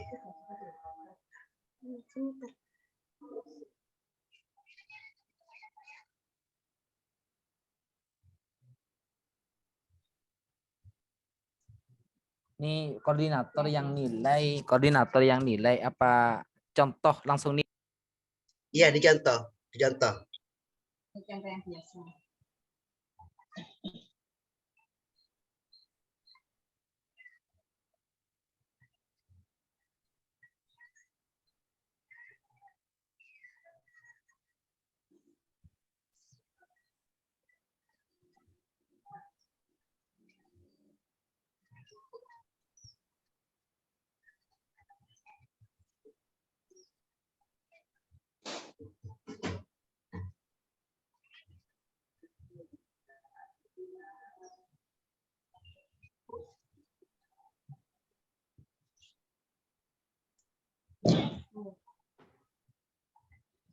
Nah, cukup.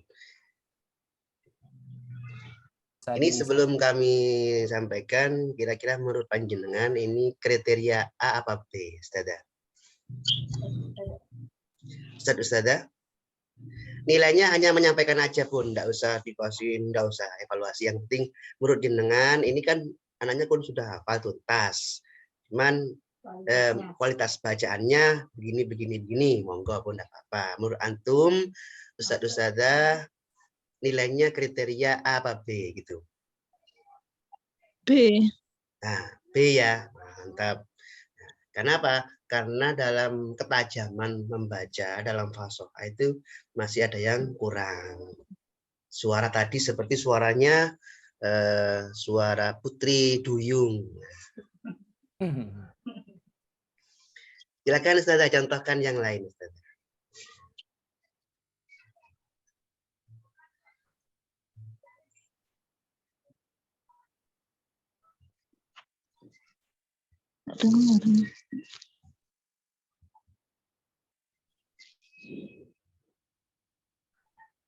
Pada tampak videonya Ustaz. Enggak dengar suaranya ya Ustaz.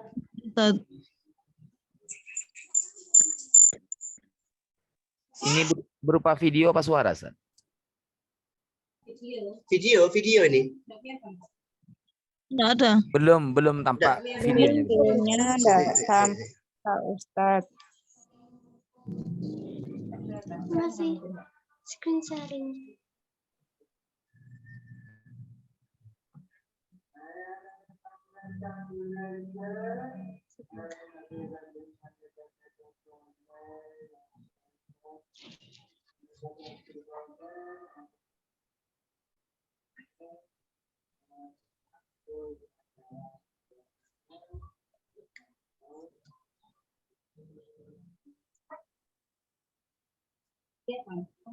Kelihatan Ustazah?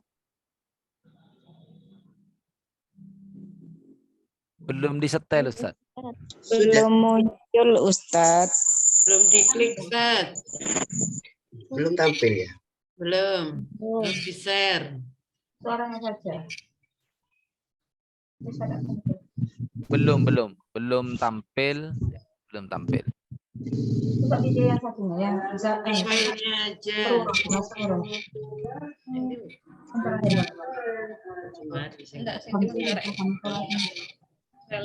Ya iku mang.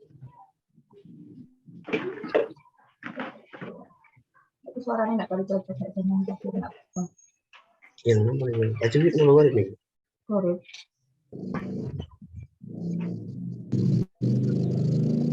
Cari nomor apa kan ya? Bisa deh ya. Ini sudah muncul nggih? Belum. Belum Saya juga. belum Ustaz. Belum. Sebentar.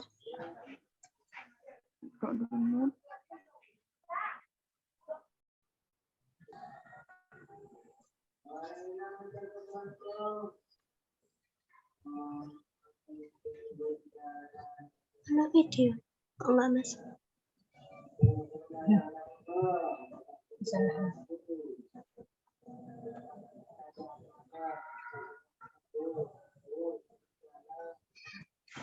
Videonya nggak masuk.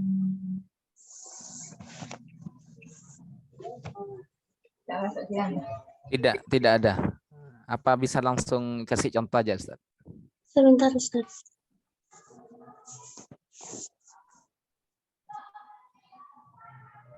Kalau nggak ada ya nanti saya kasih contoh sendiri. Suaranya saja kan bisa nggih. Mama belum anu kan suaranya saja enggak apa-apa. Masih loading.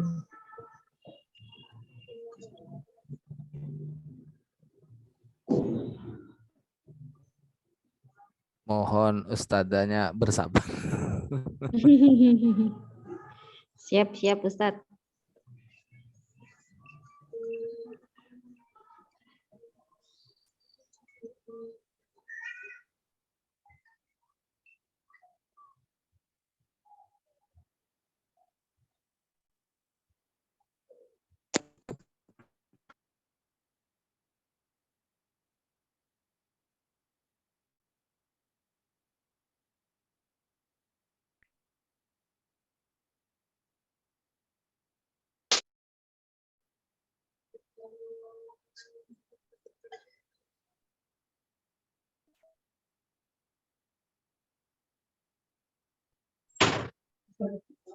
Cukup. Suaranya saja tadi kenapa sama videonya sudah tampil, Ustazah? Belum Ustadz. Belum. Suaranya.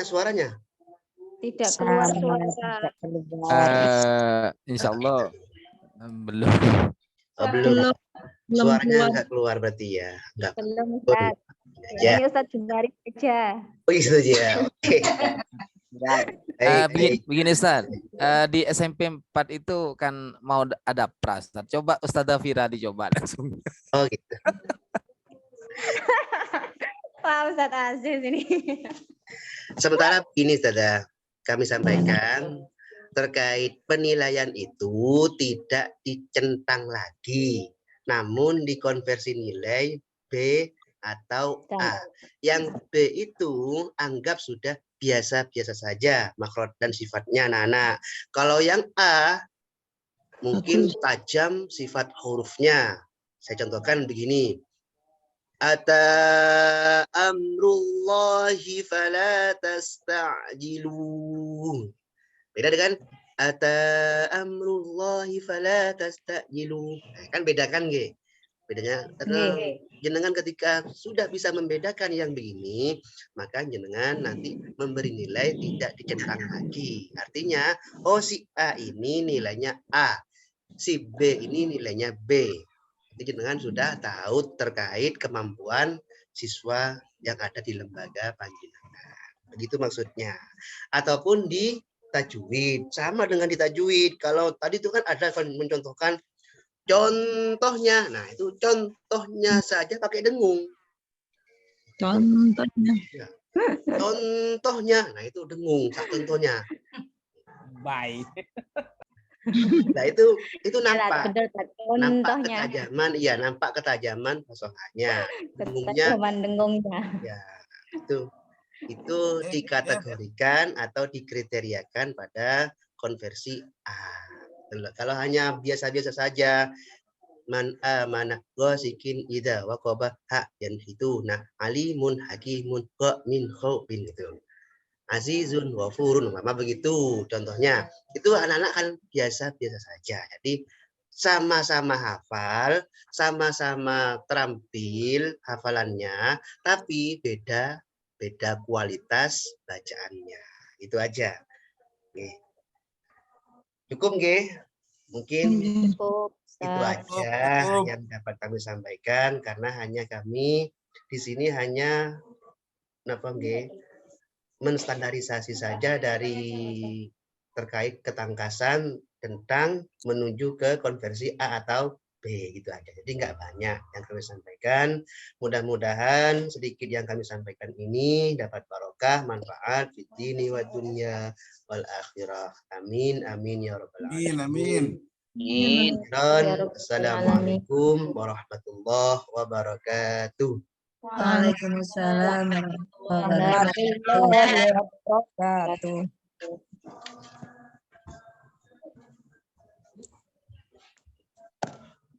Terima kasih Ustaz Jumari. Mohon maaf ya karena videonya nggak bisa tampil ini. Juga suaranya mungkin nanti bisa di-share contoh-contohnya di grup ya nanti. Bisa dilihat ya.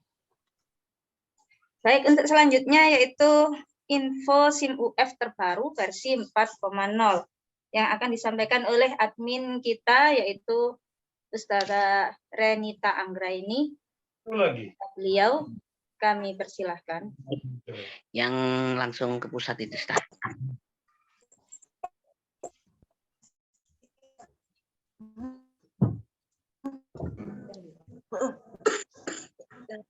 Karena menyilet tulisan. Assalamualaikum warahmatullahi wabarakatuh. Waalaikumsalam warahmatullahi wabarakatuh. Perkenalkan, nama saya Renita Anggraini, selaku admin dari Umda Lumajang. Saya akan memberikan info terkait munakosah di SIM UF. Sebentar mungkin.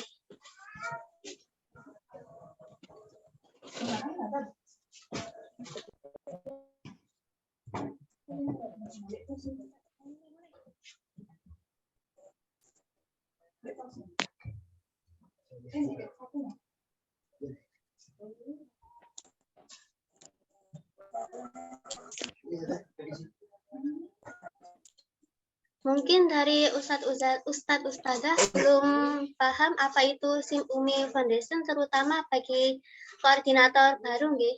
Aplikasi SIM UF ini adalah wadah yang disediakan oleh UMI Foundation untuk memudahkan masyarakat melihat serta pengguna UMI mengelola data di lembaganya. Lembaga pengguna mendapatkan akses dalam aplikasi tersebut untuk melakukan administrasi kebutuhan data pengguna seperti profil pengguna, jumlah siswa, jumlah guru Quran, baik yang sudah bersertifikat ataupun yang belum bersertifikat. Serta lembaga dapat menginputkan biodata siswanya yang akan mengikuti kegiatan munakosah.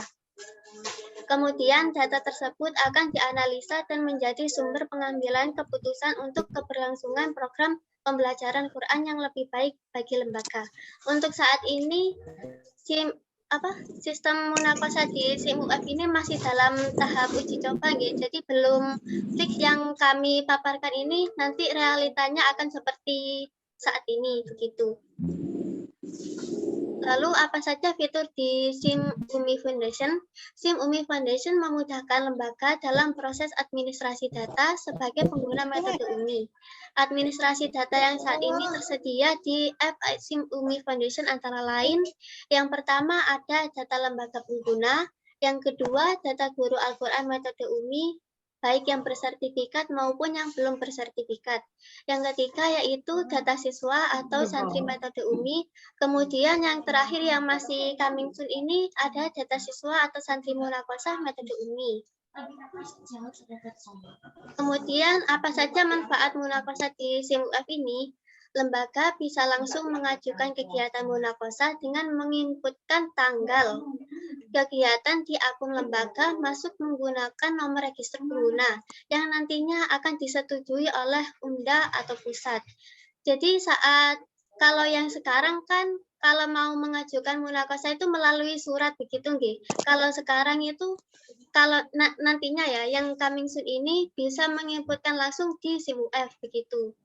Kemudian yang biodata peserta bisa langsung diinputkan oleh orang tua melalui link atau koordinator Quran yang ada di lembaga melalui akun lembaga dengan login menggunakan nomor register pengguna.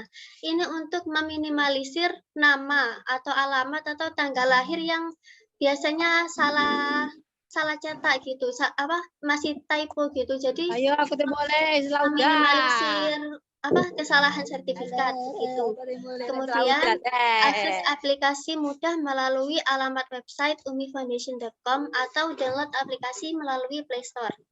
Kemudian mengurangi resiko kesalahan pada biodata peserta munakosah karena orang tua langsung yang menginputkan peserta. Ini seperti yang saya sampaikan yang di awal tadi nggih. Kemudian, lembaga dapat mengikuti proses berjalannya kegiatan munakosah sampai terkirimnya sertifikat ke lembaga atau Umda secara berkala. Jadi di dalam SIM UF nanti, lembaga itu bisa melihat proses munakosah itu sudah sampai mana begitu. Kalau sekarang kan ujuk-ujuk langsung datang gitu dalam kurun waktu 1 bulan sampai 2 bulan gitu kan. Kalau yang nanti ini insya Allah bisa jadi lebih cepat kalau kalau sudah ada fitur munaqashah di SIM UF ini. Gitu. Kemudian yang terakhir itu lembaga pengguna bisa mengunduh atau download rekap nilai yang sudah diinputkan oleh trainer penguji munaqashah sebagai laporan pada kepala lembaga. Terus yang selanjutnya keunggulan munaqashah dengan SIM UMI Foundation untuk UMDA dan lembaga. Yang pertama, meminimalisir kesalahan dalam penulisan biodata siswa karena biodata siswa akan diisi oleh orang tua. Yang kedua, UMDA dan lembaga bisa cek proses berlangsungnya munaqashah secara berkala sampai sertifikat siswa munaqashah diterima oleh UMDA dan ditangani oleh ketua UMDA. Yang ketiga, UMDA dan lembaga bisa langsung mendapatkan nilai peserta munaqashah setelah UMDA atau trainer penguji menginputkan nilai siswa munaqashah di aplikasi SIM UF. Yang keempat, rekap nilai dan biodata dapat didownload secara langsung. Yang terakhir, tidak lagi membuat dan mengirimkan form pengajuan sertifikat ke pusat. Selain ada kelebihan, juga ada kelemahan dalam fitur munaqashah di SIM UF yang akan dirilis berikut ini. Yang pertama, data tidak bisa dieksekusi jika belum dilengkapi oleh orang tua seperti upload foto siswa. Jadi kalau di SIM UF ini harus benar-benar lengkap semua, baik biodata siswa, baik foto itu sudah harus lengkap semua gitu. Kemudian SIM UF tidak bisa digunakan tanpa WiFi atau jaringan data. Ya ini kan wajar begitu kalau di aplikasi atau browser kan memang harus membutuhkan data begitu. Kemudian solusi dari dua masalah yang tadi itu foto peserta bisa disiapkan jauh-jauh hari. Orang tua atau lembaga bisa menyiapkan satu foto resmi berupa file ukuran 3x4 untuk semua kegiatan munaqashah yang membutuhkan cetak sertifikat. Jadi ini fotonya itu bukan dalam bentuk cetak lagi, tapi dalam bentuk file, dalam bentuk JPG atau PNG begitu. Nanti diupload di SIM UF begitu. Kemudian bagi daerah yang terkendala WiFi atau jaringan data, trainer penguji munaqashah bisa menyiapkan lembaran kertas untuk mencatat nilai-nilai peserta munaqashah yang nantinya akan diinput ke aplikasi SIM yang sebelumnya diinput ke Microsoft Excel. Ini seperti data nilai munaqashah yang sebelum-sebelumnya. Jadi nanti setelah munaqashah selesai bisa diinputkan ke SIM UF begitu. Nah, mengapa kita harus menggunakan fitur munaqashah di SIM UF ini? Karena pengajuan dari bulan Januari sampai Agustus 2022 di UMI Foundation Surabaya ini sebanyak 47.364 sertifikat. Ini belum setahun, masih dalam pertengahan tahun. Terus kemudian jumlah lembaga yang mengajukan pembuatan sertifikat sebanyak 1.504 pengajuan. Apalagi dari UMDA Lumajang sendiri jumlah lembaganya sudah 115 sehingga jadi lebih banyak begitu. Ini alur pengajuan munaqashah saat ini, nggih. Jadi setelah pusat menerima rekap nilai dari admin, itu mereka mengecek kelengkapan foto dan file rekap nilai dan biodata. Apabila belum lengkap, maka konfirmasi kekurangan foto, rekap nilai dan biodata ke PJ munaqashah atau admin UMDA. Yang ini biasanya yang lama karena menunggu foto ini yang biasanya agak terkendala gitu. Kemudian setelah ini ada penerbitan nomor FO antrian sertifikat. Kemudian cek penulisan kepala sekolah. Minta tolong Ustazah di mute dulu.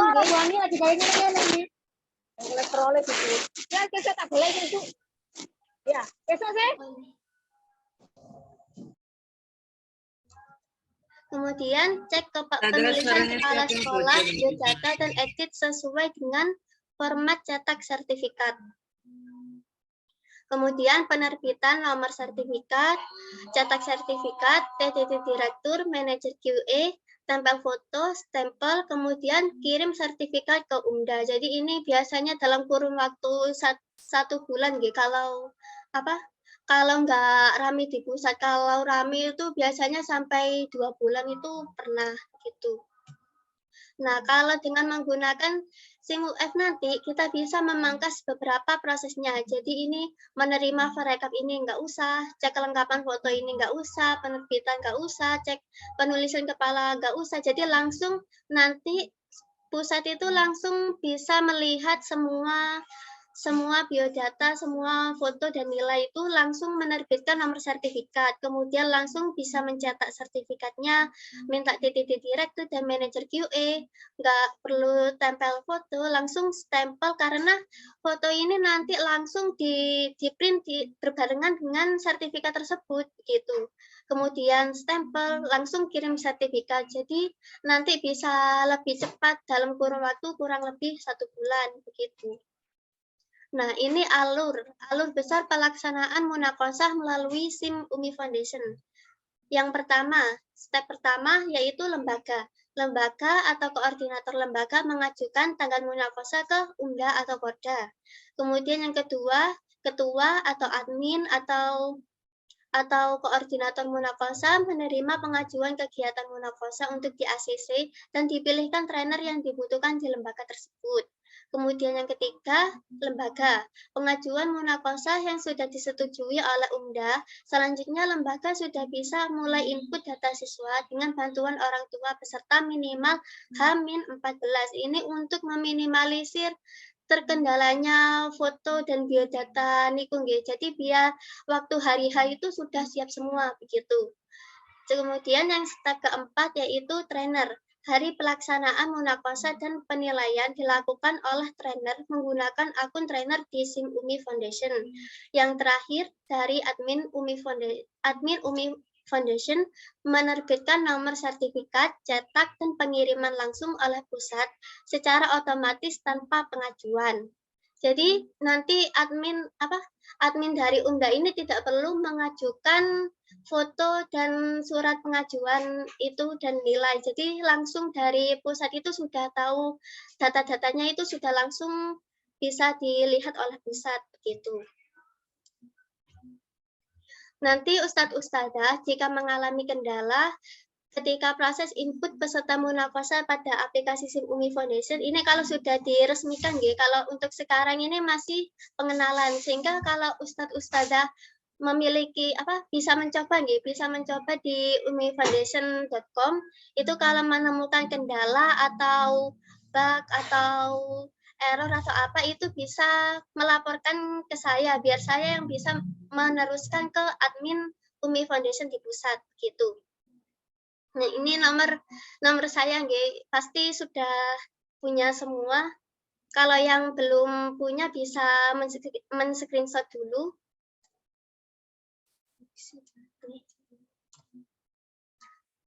Jazakumullah khairan kepada Ustadz-Ustadzah atas kontribusinya dalam dakwah mulia membangun generasi Quran ini. Semoga Allah Subhanahu wa taala lapangkan keberkahan kepada kita semua sehingga bisa terus memaksimalkan diri dan kebaikan yang berbuah pahala dan Allah Subhanahu wa taala selamatkan kehidupan dunia akhirat kita. Amin. Wassalamualaikum warahmatullahi wabarakatuh. Kami kembalikan ke MC. Waalaikumsalam warahmatullahi wabarakatuh.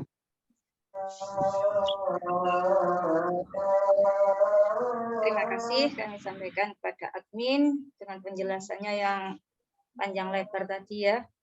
Mudah-mudahan bisa difahami. Kalau tidak paham ya silahkan nanti komunikasi dengan admin ya. Dengan nomor yang tadi di-share di Zoom. Sudah di-save kan ya.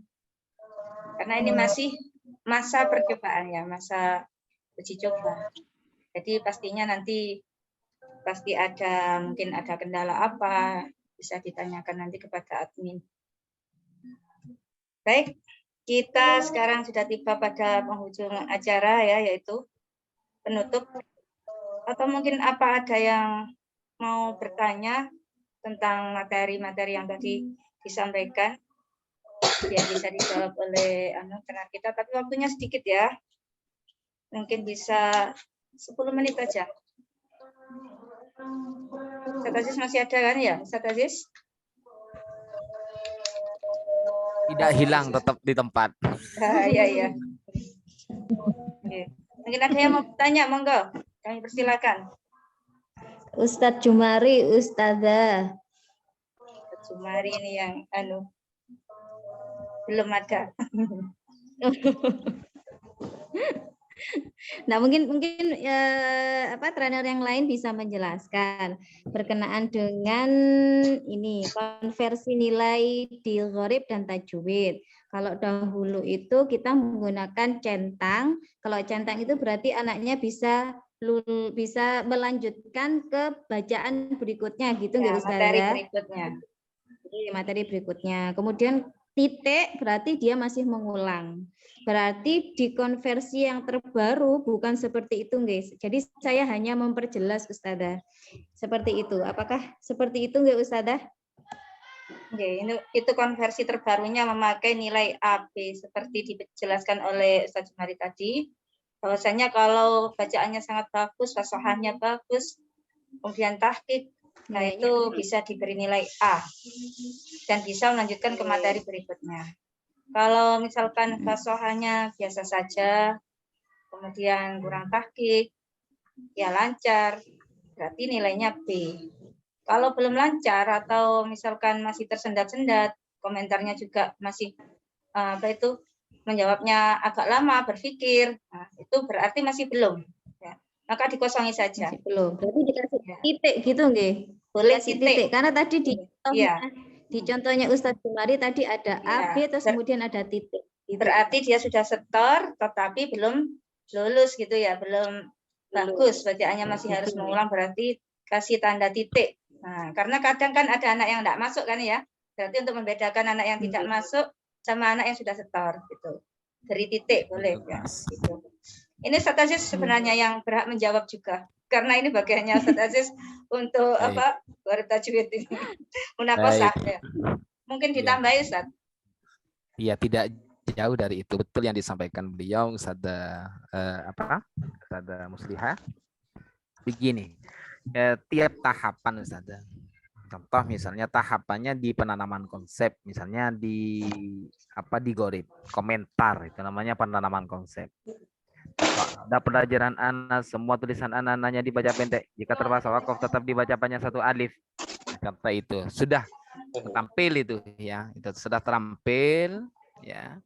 Setelah terampil itu dipahamkan di peraga itu sudah paham. Udah kok nyampe situ waktunya habis, maka nilai itu tidak ada sehingga nilainya itu titik gitu ya. Jadi dapat nilai A atau B itu semuanya sudah terampil. Jadi penanaman konsepnya, hafalannya, pemahamannya, terus bacaan ayatnya. Jadi itu terampil semua. Itu nilainya B. Itu nilainya B. Nah, kalau dinilai A berarti bacaan yang ada di ayat tuh fasohahnya bagus. Itu baru nyampe ke nilai A gitu ya. Bisa dipahami itu? Keliru nilai. Insyaallah Ustaz. Saya kira itu ya. Yang lain waktunya tinggal berapa sudah? Sudah 2 menit ya. Berarti 37, berarti nanti 47. Tinggal 5 menit. 5 menit. Monggo, yang lain. Monggo yang lain. Mungkin ada yang bertanya lagi soal lainnya. Ustaz mau nanya. Ya, monggo. Ini dari mana? Dari Al-Mawaddah. Al-Mawaddah. Jadi penilaian kenaikan jilid ini menggunakan nilai ABC atau emang ada standar nilainya gitu? Menggunakan angka atau gimana, Ustaz? Ini gharib Gharib kan ya? Gharib tata tajwid ya? Untuk ini ujian kenaikan jilid dari jilid 1, 2, 3, 4, 5 sama tajwid dan gharibnya juga. Oh. Nah, jilid maksudnya. Tes kenaikan jilid itu kan ya UNJ. UNJ itu kan jilid. Ya ada formnya, ada formnya itu, G. Okay. Sudah yang ditanyakan penilaiannya, Ustaz. penilaiannya tuh gimana standar penilaiannya, Ustaz? Penilaiannya. Standar penilaian. Dengan pada UNJ. Ya, gimana? Fasohahnya, tartilnya, hafalannya itu kan memakai ABC apa nilai itu yang ditanyakan. Oh, kalau UNJ nilai ya. Pakai angka maksudnya. Iya, pakai angka. Dengan konferensi nilai. Jadi angka itu kan ada di konferensi nilai itu ya. Jadi jenengan menilai 80 misalnya, 85 misalnya. Maka jenengan harus patokannya konferensi nilai ya. Konferensi nilai. Bisa dilihat pada buku prestasi itu kan ada untuk nilai. Kalau masuk B berarti nilainya 80 sampai berapa itu 89. Di buku prestasi itu kan ada di depan sendiri itu. Nah, kalau A itu 90 sampai 100 ya. Nah, betul. Atau A+. Jadi itu nanti ada pembinaan khusus ya, pembinaan khusus standarnya UNJ. Itu ada pembinaan koordinator nanti. Jadi standarnya UNJ bagaimana, standarnya drill itu bagaimana. Terkadang sementara ini drill itu sakarpe. Jadi drillnya saya pernah dengar dari beliaunya Ustadzah Muslihah, nah, mungkin monitoring di satu lembaga, drillnya itu hanya kitab saja. Selainnya tidak ada drill. Maka dari itu kami insya Allah akan mengagendakan pembinaan tes kenaikan jilid atau drill dan tes kenaikan jilid. Standarnya drill dan tes kenaikan jilid, insya Allah begitu. Saya kira cukup waktunya ada, okay? Cukup ya? Cukup ya. Nanti, monggo. Bisa nanti di grup-grup kalau misalkan ada yang kurang paham dari koordinator bisa bertanya di grup, bisa aktif bertanya di sana biar yang lain juga tahu ya. Nanti jawabannya bagaimana biar yang lain paham juga. Ya. Kita sambung di grup saja nanti ya. Kalau ada koordinator yang aktif itu kata Ustadz Masen tadi ya sangat senang sekali ya karena berarti beliau itu selalu ingin tahu ya. Karena ada masalah gini ditanyakan ya. Berarti beliau itu aktif menjalankan peran koordinatornya. Ya. Mudah-mudahan apa yang kita training pada hari ini ya, pertemuan koordinator pada hari ini membawa kebaikan bagi kita semua ya, baik diri kita sendiri maupun bagi lembaga kita yang sedang kita kelola ya.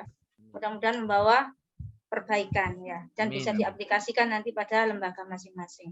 Amin. Dari saya juga apabila ada kesalahan mohon maaf yang sebesar-besarnya. Mari kita tutup acara pada hari ini dengan doa bersama, doa kafaratul majelis bersama-sama. Bismillahirrahmanirrahim. Subhanallahumma wa bihamdika asyhadu an la ilaha illa anta astaghfiruka wa atubu ilaik. Walhamdulillahirabbil alamin. Dari saya selaku MC sekian. Mudah-mudahan kita dapat berjumpa lagi di lain waktu dan mudah-mudahan dengan peserta yang lebih banyak lagi ya. Mungkin ada yang lain yang berhalangan, mudah-mudahan dimudahkan nanti untuk bisa mengikuti pertemuan berikutnya. Dari saya cukup sekian. Wabillahi taufiq wal hidayah. Wassalamualaikum warahmatullahi wabarakatuh. Waalaikumsalam warahmatullahi wabarakatuh. Terima kasih untuk semuanya yang sudah menyempatkan waktunya ya. Terima kasih banyak. Sama-sama Ustazah. Ustazah Tiara. Iya, Ustaz. Kapan pramunagosanya itu? Insya Allah Januari. Insya Allah Januari. Ustaz, saya chat jenengan tidak dibales-bales. Gitu ya? Wah, ditelepon dah. Oh, jadi minta ditelepon Ustaz. Nah, karena banyak grup itu kadang nggak ketemu ya. Oh gitu. Ya, Ustaz. Nanti saya hubungi Ustaz. Ya, terima kasih. Enggak. Assalamualaikum.